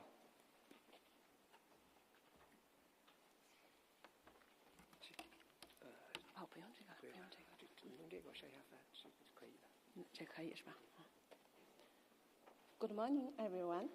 I am Zhang Qunying, come from Electromagnetic Remote Sensing Center, ERCAS. It's a great pleasure to present our work today on underground exploration, urban and remote sensing. First, let me give you a brief introduction to our main research fields.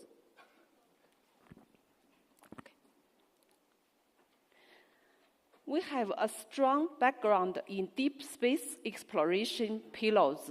For example, we developed the world's first lunar penetration radar and Mars rover exploration radar, as well as the first lunar lower frequency radio pulse detector. These payloads have provided crucial scientific data to support humanity's understanding of the geological evolution history of the Moon and Mars. We also have expertise in ionospheric and polar research. The nanosols we developed have been successfully used in multi-missions and exporting to Brazil. The polar ice radars used in Antarctic expeditions for more than 10 times, acquiring data down to 3,500 meters, supporting the construction of Kunlun Station and airport. In addition, we've been working on terahertz technology, developing terahertz chips and imaging equipment that are now being applied in industrial and security screening. Another key area is electromagnetic and microwave detection. We've developed a range of equipment in these fields, and today I will focus on the technologies and the tools we've created for these applications. Let me start with an overview of our technology and their applications in South Africa. Like China, South Africa is rich in mineral resources, but also has complex terrain, such as the large coastal mountain ranges.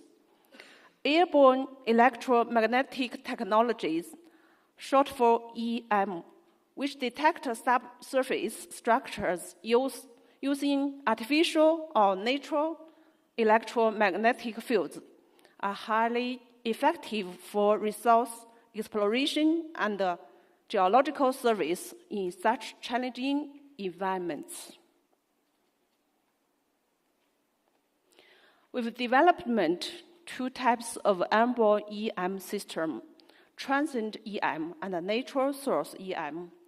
ATEM can provide higher resolution, and MT has greater depth detection ability. They complement each other, offering different depths and resolution for detecting subsurface structures and minerals. Let me begin with the ATEM system.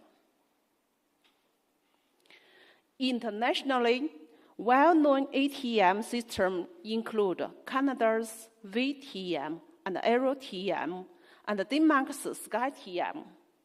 Each is designed for different targets, like minerals or groundwater, with different features. For instance, VTEM uses a large loop to transmit a strong signal, enable detection depths to up to 800 meters, ideal for deeply married oils. We independently developed China's own ATEM system named CAS HTEM. Its performance is comparable to VTEM with a detection depth exceeding 800 meters. But our systems use more advanced transmission technology, achieving similar or even greater depths with smaller, lighter loops. This opens the possibility for large-scale drone deployment, significantly cutting survey costs. The other system is a natural source EM device. It includes the HXMT, only measures the Z component of magnetic, and the HMMT3C can measure X, Y, Z component. This type of systems is particularly ideal for detecting deep geological structures and mineral resources. Compared to other systems, ours have lower noise levels. That means we capture clear signals and achieve greater depth. We focus on not only remote regions, but also urban areas. A lot of hazards, for example, underground pipeline damage and hiding cavities, can pose serious risk to city residents. Accurate, convenient, and non-destructive methods is required to detect these hazards. Ground-penetrating radar, called GPR, are suitable for subsurface exploration in these cases. We've developed a series of GPR systems. They aren't just for the Moon or Mars. They are already being used in cities to see what's on the ground. Take the 2023 sinkhole incident in Johannesburg. It's a stark reminder of how such hazard can threaten lives and property. Our JPRs help detect this risk early, so we can prevent accidents before they happen. Now, let me start our work on urban subsurface exploration. Our JPRs has been deployed for a variety of urban applications: road, tunnel, and bridge inspection, as well as detecting cavities and pipelines.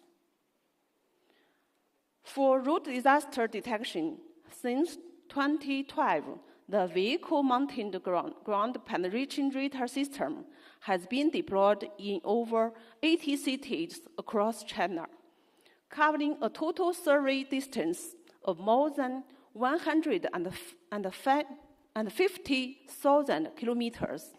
It has identified over 23,000 road hazards, including more than 3,000 major collapse risks, contributing significantly to protect the lives and property. A vehicle-mounted 3D radar is developed in recent years, which can quickly and efficiently map urban underground structures, helping build the digital foundation of smart cities. Next, let's turn to underground exploration in remote regions. Firstly, our ATEM system.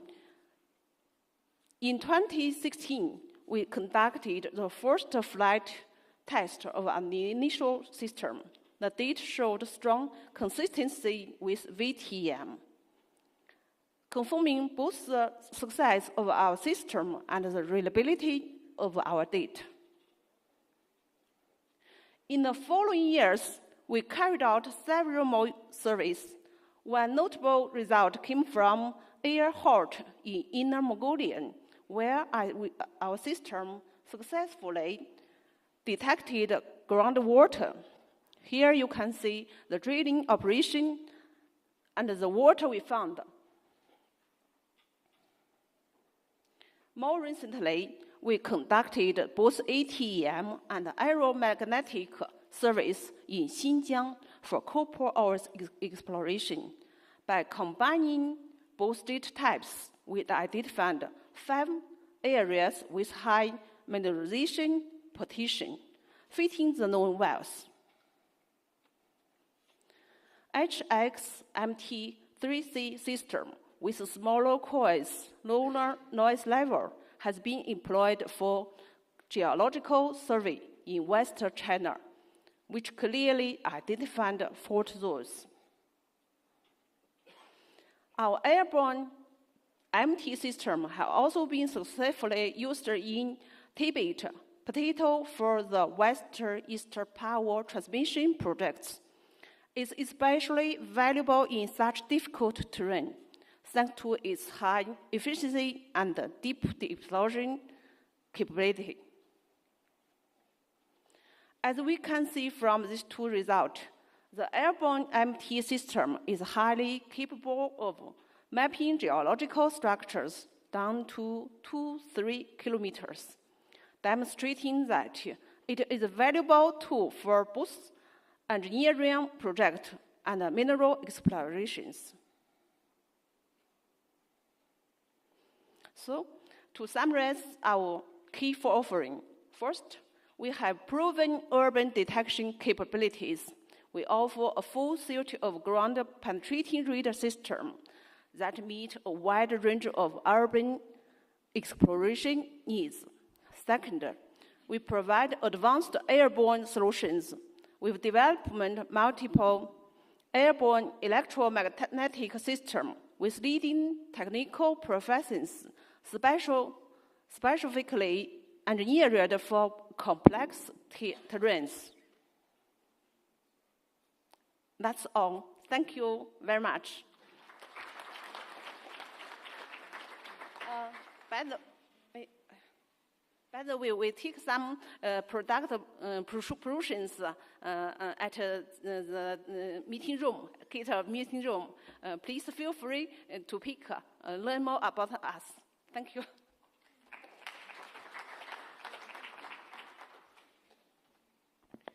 Thank you, Professor Zhang Qinying.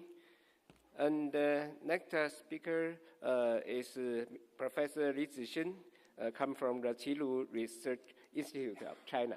Please.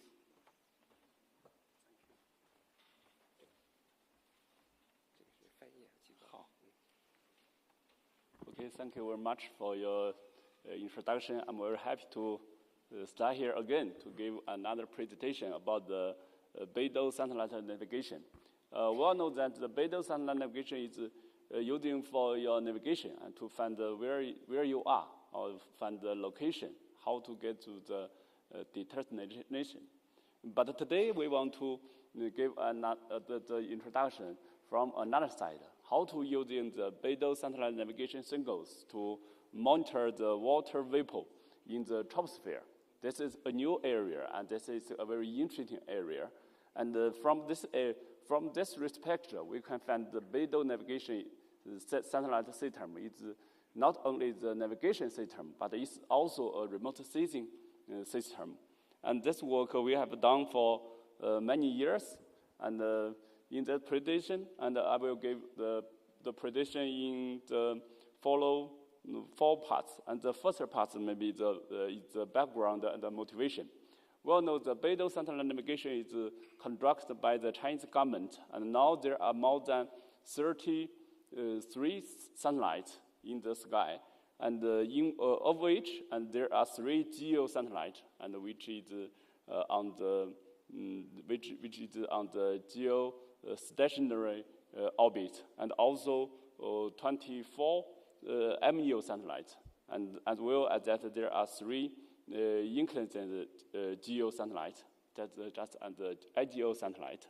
And now with the Beidou satellite navigation system is also provided service by the signals, the B1I and the B2I, and also B3I and the B1C and the B2A.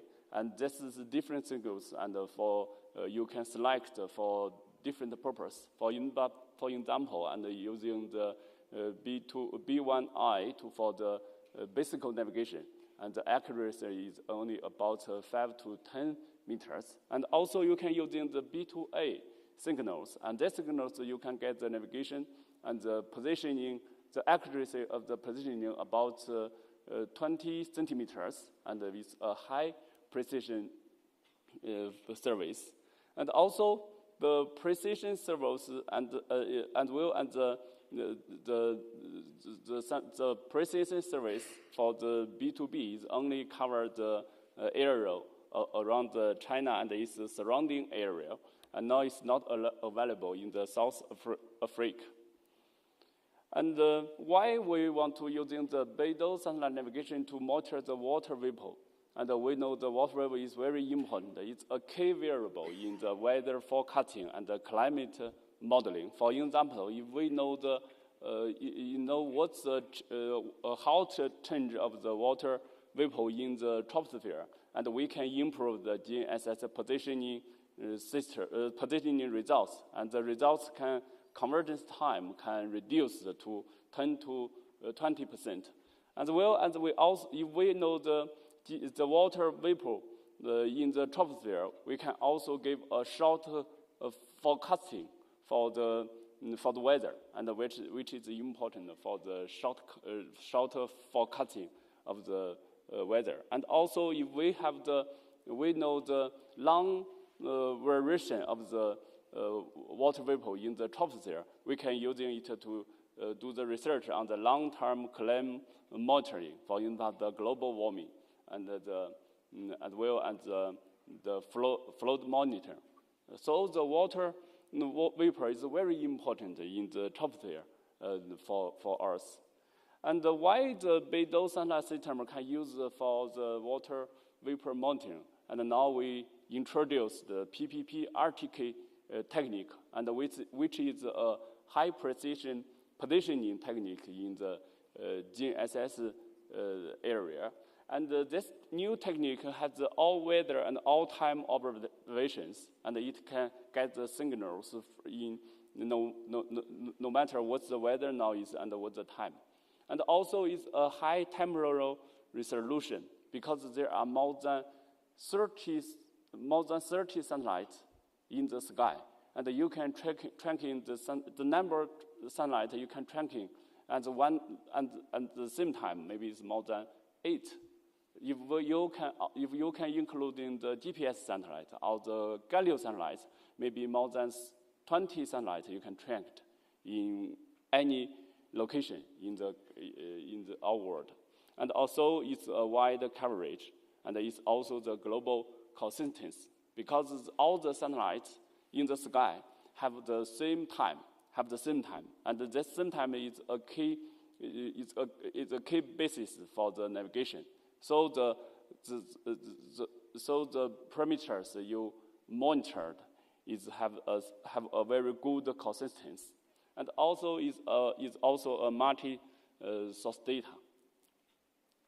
And in order to monitor the water vapor, and we should has one receiver, and this receiver has an antenna and a terminal, and the antenna can tracking the satellite from the sky, and the signals transmit from the satellite and propagated into the troposphere, and then received by the receiver, and then the water vapor can reflect. The vapor can affect the propagation of the signals, so the variation of the signals can be detected by the receivers.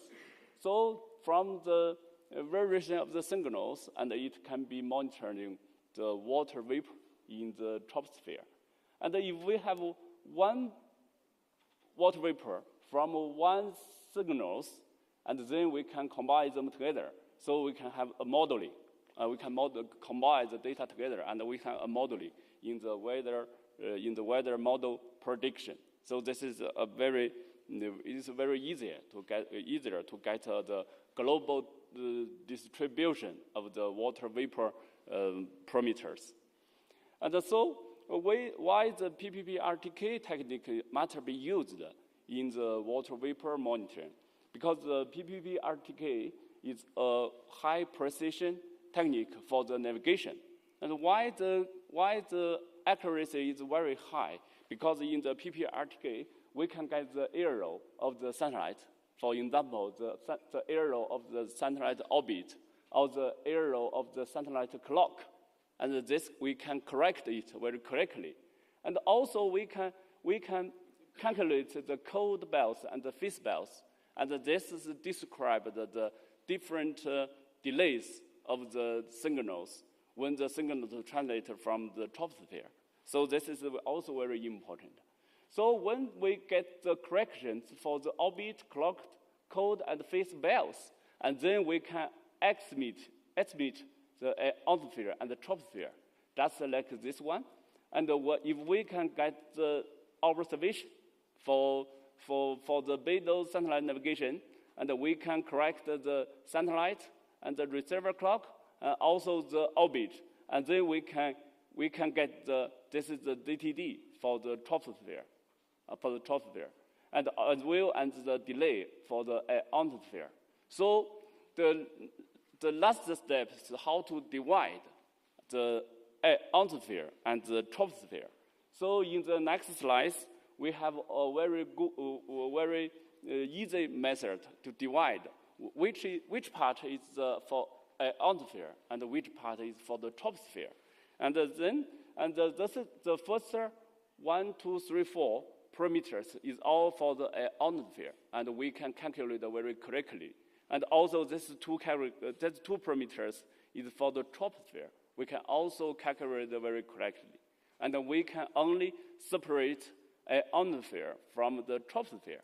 And then we can get the PWV, which is the water vapor from the troposphere. And this is very accuracy, because in the last slides, the PPP, in the last slides, because the accuracy of the PPP RTK is always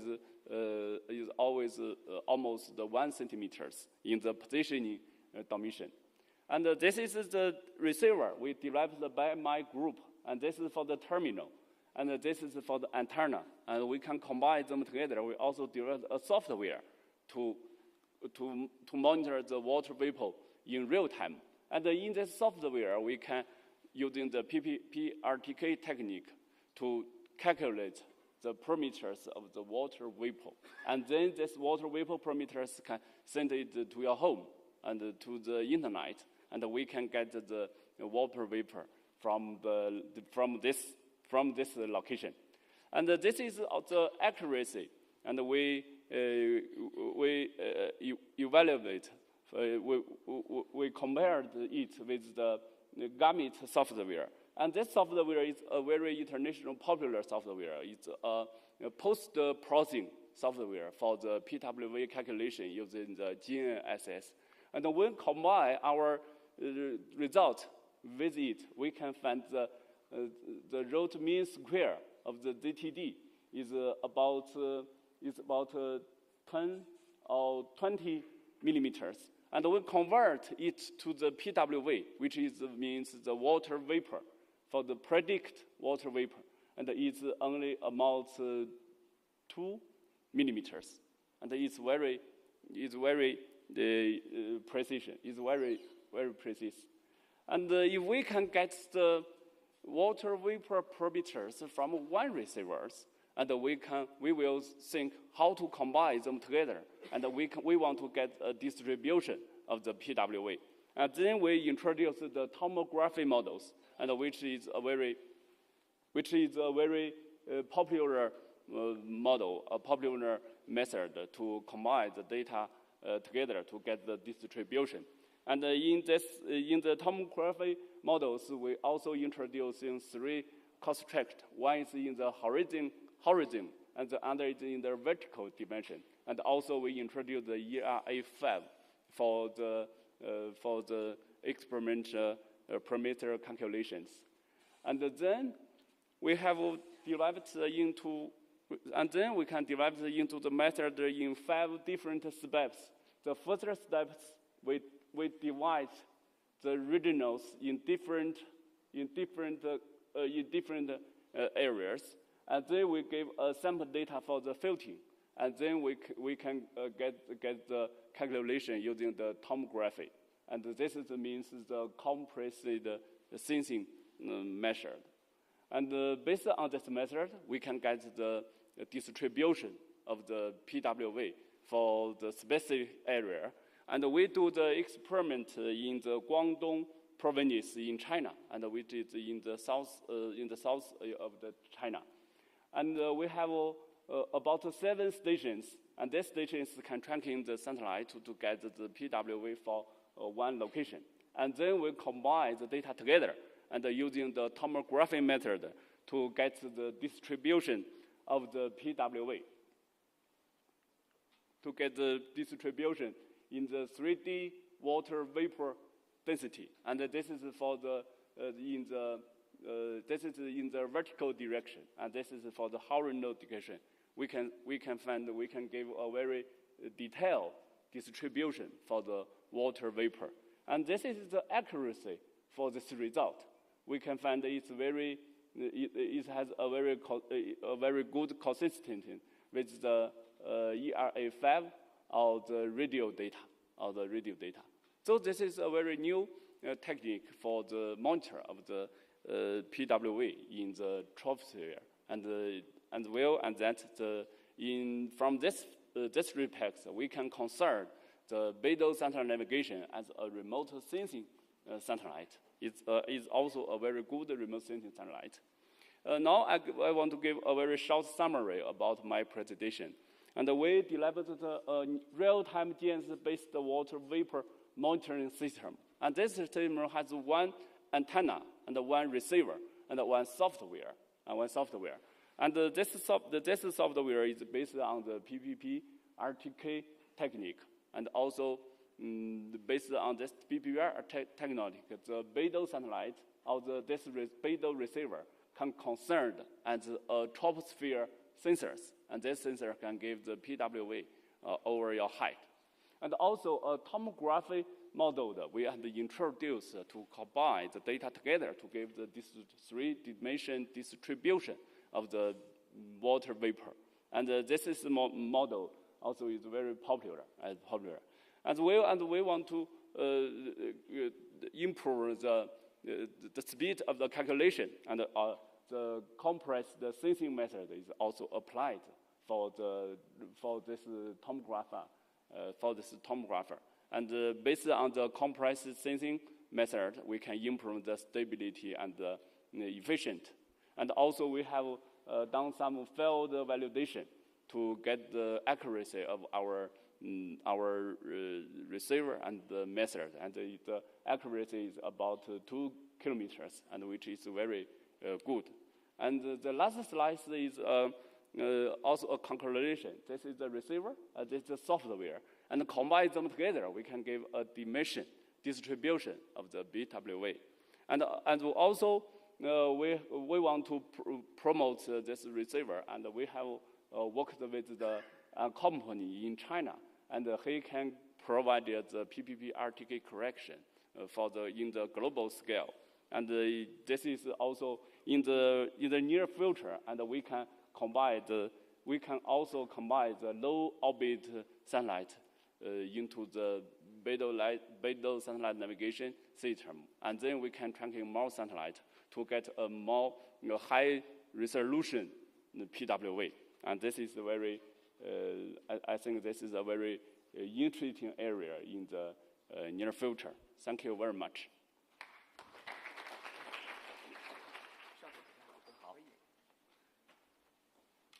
Okay. Thank you, Professor Li Zishen, and thank you, three speakers, to bring us a very wonderful speech. And welcome Professor George and Professor Zhang Chunying return the stage. We will have a group photo together. Thank you. Please.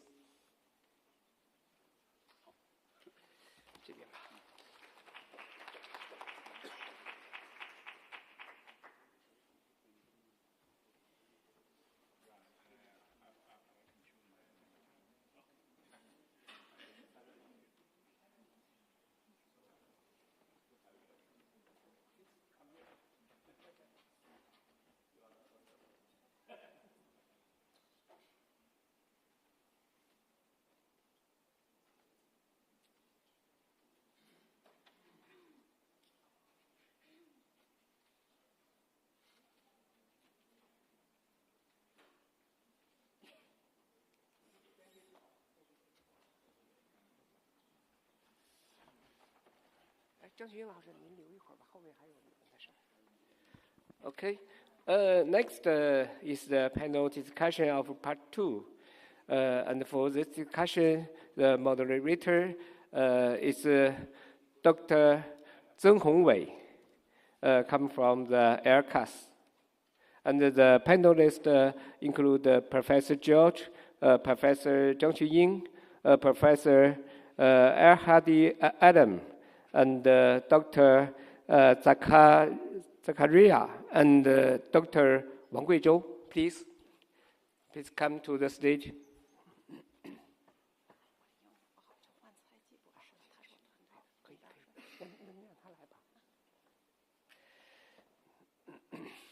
Okay, please.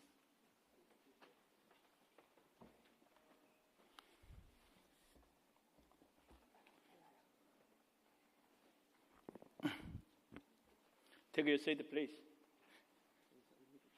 Oh, okay. Thank you, Professor Huang. So now it's time for our panel discussion. And actually, yesterday I shared 2 gathering questions to everyone in here.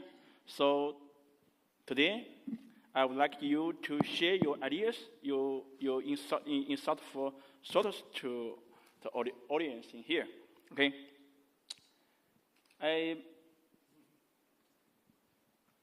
Ladies and gentlemen, good morning. My name is Hong Wei Zheng from the Aircash. And actually, today we have, I think we have 5 distinguished panelists. But now, the first is Professor George from ARC, and Dr. Cai Ji from Aircash, and Professor Adam is here. Oh, okay. And Dr. Omar, okay, is here. And the last is Dr. Wang Guizhou.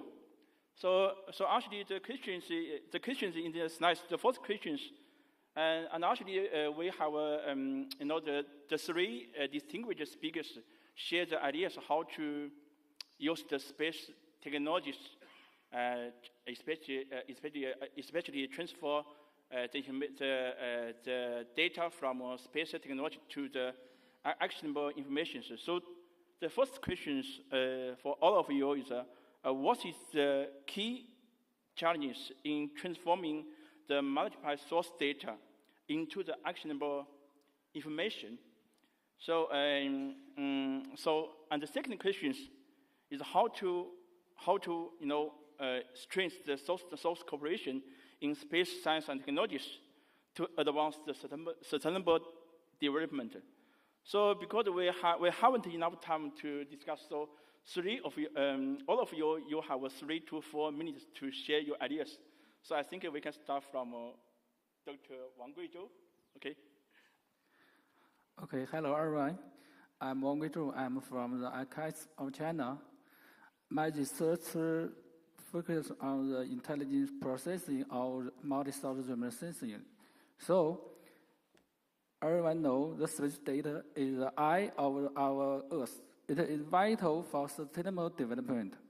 But to use this data for action, we first need to get it, and then we must to say it effectively. Today, I will focus on 2 foundational challenges. First is the data acquisition, and the second is the data sharing. These are the critical bottlenecks in transforming space information into real-world actions. The first challenge is simply getting the right data. So the access data it costs several times. So especially for high spatial resolution remote sensing images, it's often too expensive. Many countries, especially those facing the greatest development challenges, cannot afford this data fees. So the very important is we need more affordable and open source data solutions. The second is the ground truth gap. Satellite data is useless without ground truth data validation. In many parts of our global countries, there are few ground station and sparse validation points. This lack of local on-the-ground truth data make our models uncertain and reduce their accuracy. So the second and often more difficult challenge is sharing data effectively and securely. The first is the policy and sovereignty. Clear data sharing policies are lacking. Countries are naturally concerned about the data sovereignty and national security. When sharing sensitive information science, the second is the incompatible standard. We use data from many sources, Chinese satellites, European satellites, and US systems. They use different formats, different projection, different time reference. This technical incompatibility makes seamless cross-fusion extremely difficult. So, let me make a conclusion. To unlock the power of space data for sustainable development, we must focus on these foundation steps. The first is the lower cost of the necessary data. The second is invest in ground validation networks across all the partner countries. The third is establish clear, common international standards for data exchange and sharing. The last is finalize fair and transparent data sharing agreements. By solving this creation and sharing challenge, we build the foundation for sustainable development. That's all. Thank you. Thank you, Dr. Guizhou. The second, I want to invite Professor George. Before I know you did a lot of work in agriculture monitoring, but today you share your experience in disease dictations. So I think it's very, very interesting. So I want to listen your ideas about 2 questions, please. Good morning. Good morning again. Good morning again. Yeah, just a few insights. The first one that I would like to share is there is no communication between the data that is sitting somewhere and the ones that need to make decisions. Some of the data that you see are just models, a lot of maths, and that data is not translated into information. So people sit in the offices, but the data cannot help them. So the first thing is to bring that data to information. Yeah. And I think it's for the scientists to do that. The second challenge is data are generally collected for a specific project and without another project in mind. So when that collection is finished, it's stored somewhere, and it's difficult for that data to talk to some other future use. So I think as scientists and funders, we need to come up with like some basic standards of collecting data so that when that data is stored, anybody can also use it. Models from different areas can use it to develop it further. The second challenge is we all want the same for our population and communities, but we don't align our expectations. We want to improve food security, but when somebody funds food security, they fund a different component which does not talk to the next component. So I think we need to align our funding, align our research to bigger pictures, and that brings collaboration because you can't do this on our own. So we also need, sometimes these good things do not have quick returns, but they need to be funded. So the funding must be, in a way, be strategic as well to make sure we fund things in that kind of direction. Thank you. Thank you. Thank you, Professor George. The next, I want to invite Dr. Omar. This morning, you share your stories, the sensor position and sensor mission for the South Africa. So I think you have a lot of thinking and ideas about the two questions. So please, you. Yeah, thank you for that, Professor. So the question on what are some of the key challenges transforming multi-source data into actionable solutions for sustainable development? So, giving it some thought, I think, EO data doesn't translate into decisions. You have pictures and then it doesn't translate into decisions. So I think the work, that we're doing is to contextualize satellite analytics with local environments and ensure that insights are tailored. So we want to get your intelligence from the satellite and help users make proper decisions, linking it to their institutional mandates. The other important thing is, once you develop products, Professor Chirima spoke about food security, water products. In order for you to have uptake, you must it must be jointly developed, and then also you must translate it into user-friendly tools that non-specialists can interpret. If you give them information and they're not EO experts, it's hard for them to fathom. So you put it into user-friendly tools. Also actively engage your stakeholders early in the development of your products to ensure that they align with development. The other challenge that I noted is, in terms of, there's a vast amounts of data, satellite data, drone data, in situ data. A challenge is harmonizing these diverse data sets into proper platforms. And then another one is that we require sustained access and infrastructure to host these data sets. So high performance computing, data storage is essential, especially for many African countries. So we need funding to sustain that, and also your cloud-based platforms to host these data sets. And then long-term mandates, Earth observation, it requires continuity, consistent funding, stable missions. So I think one of the challenges is, short or inconsistent funding cycles that limit availability, allowing us to collect the data and make proper use of it. So long-term investment is important. Thank you, Dr. Omar. I think it's very important you mentioned harnessing data and platform and funding to improve the transfer the data to the actionable information. Thank you. So the last, I would like to invite Dr.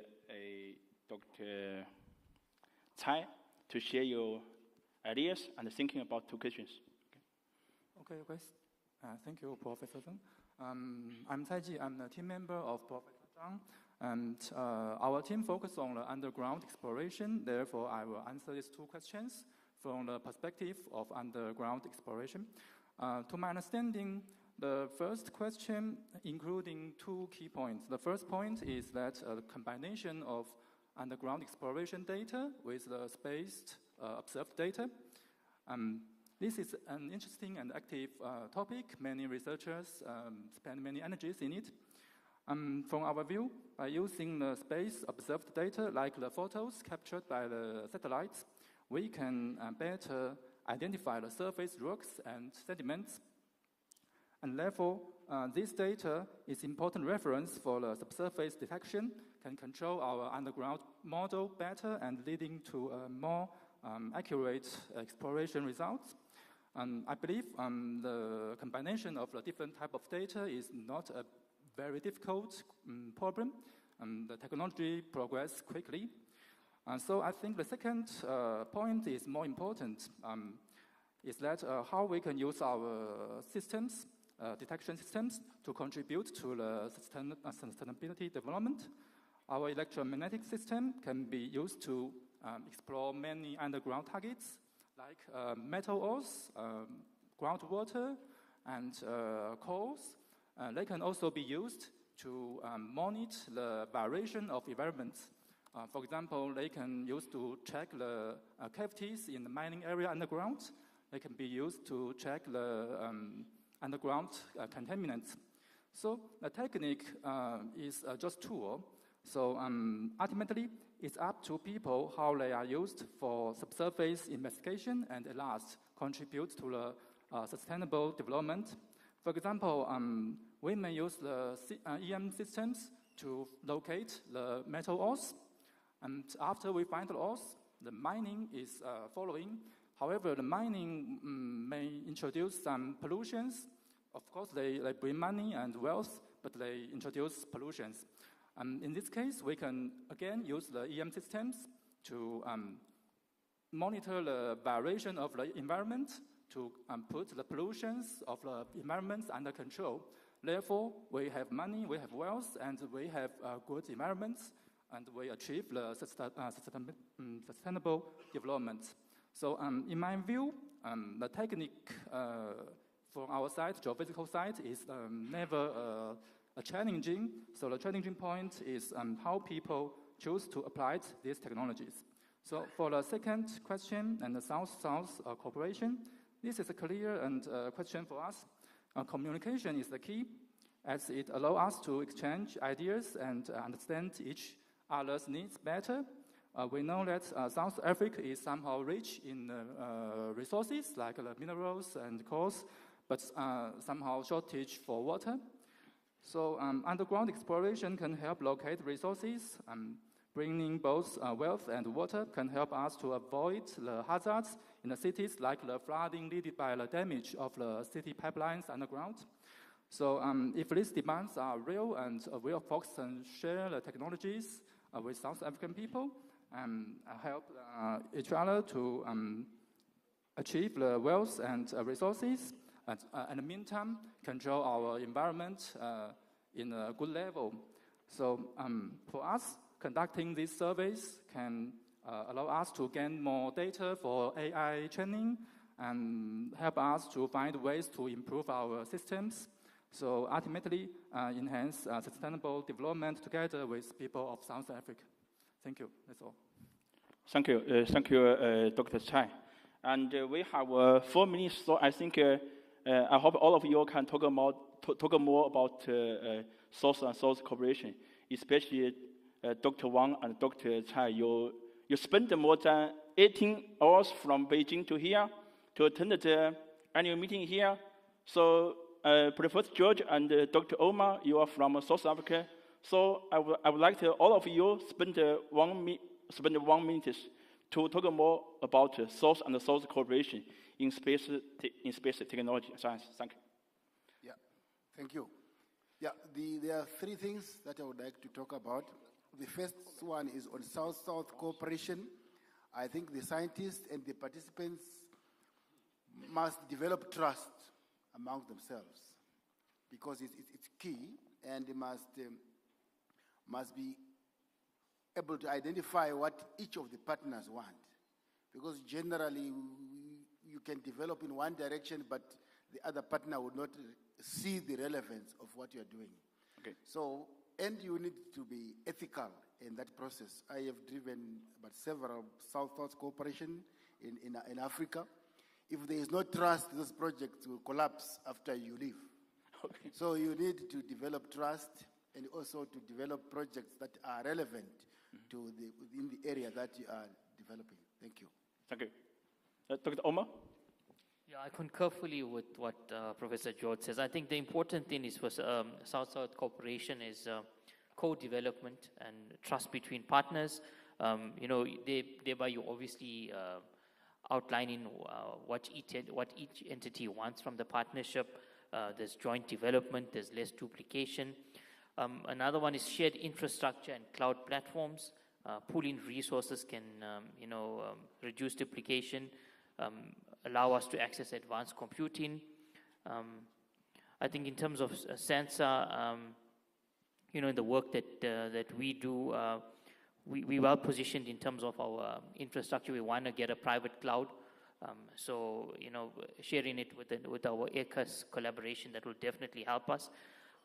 Joint research missions and validation networks, coordinate joint field campaigns, field trips, strengthen independence from the northern countries to make sure that our work is bringing good science on the table. And I think collaborative efforts, climate negotiations and funding will definitely assist us in working together. By us working together, we can attract more investment and share space in the global market. Yeah. Thank you. I think we have last minute to leave to Dr. Wang. Maybe you can, on behalf of Chinese delegate, to talk South and South cooperation, please. You have 1 minute. Okay, thanks. The second topic is how to effectively strengthen South-South cooperation in space science and technology to advance global sustainable development. So the nation across the global South face common challenges from the climate change to the disaster resilience.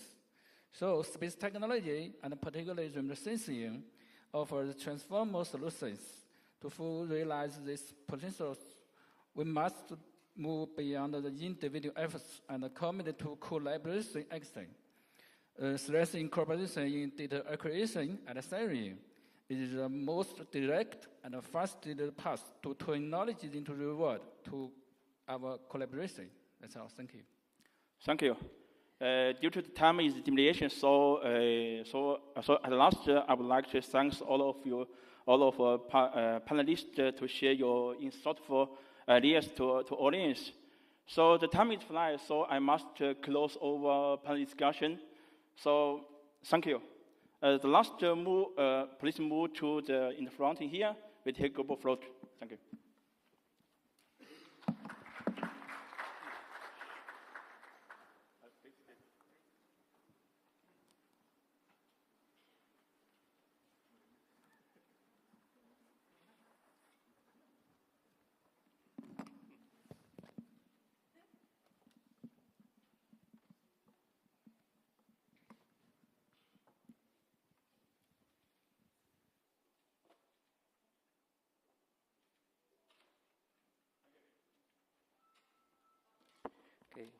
Thank you, Professor Sung Ho Wei and all the panelists.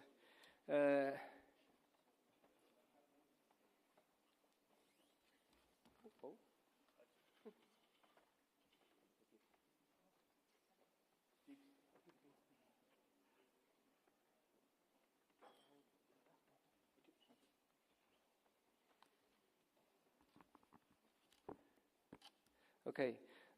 Finally, we will welcome Mr. Mu Dao, CEO of SANSA, to deliver our closing remarks. Welcome, Mr. Mu Dao.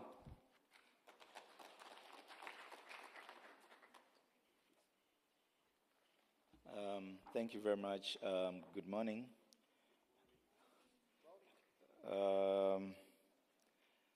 I just want to say that thank you to my colleagues from SANSA. Thank you to the ECAS colleagues.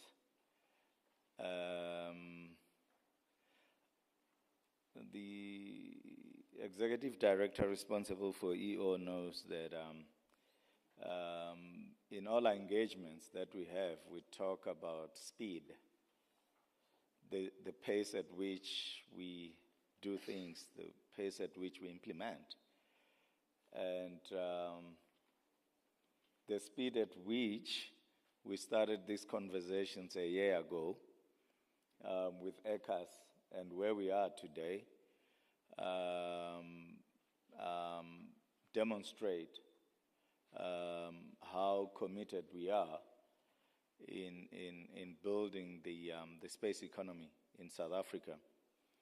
And I can share with you that we have already built 11-meter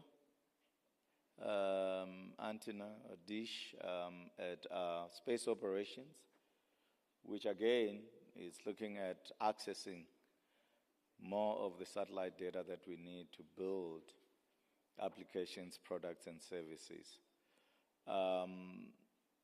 Our partnership with ECAS, it's based on co-designing, co-creation, and we believe that as South Africa will take this to the rest of the continent so that we can be part of the global space economy that's going to reach almost $2 trillion by 2035.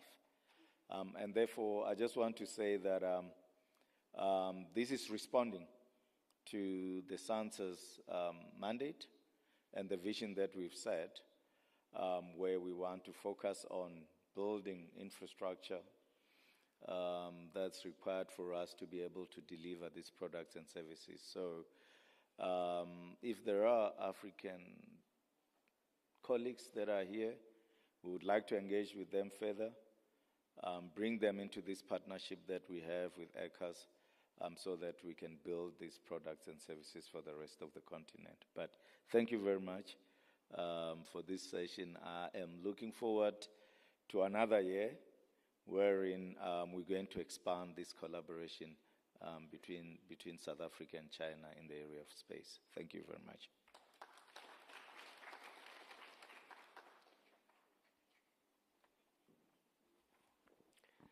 Thank you, Mr. Mu Dao. And all the item of this meeting is closed. So we also hope we can meet in next meeting. And now everything is closed. And thank you, everyone. Thank you. See you next time.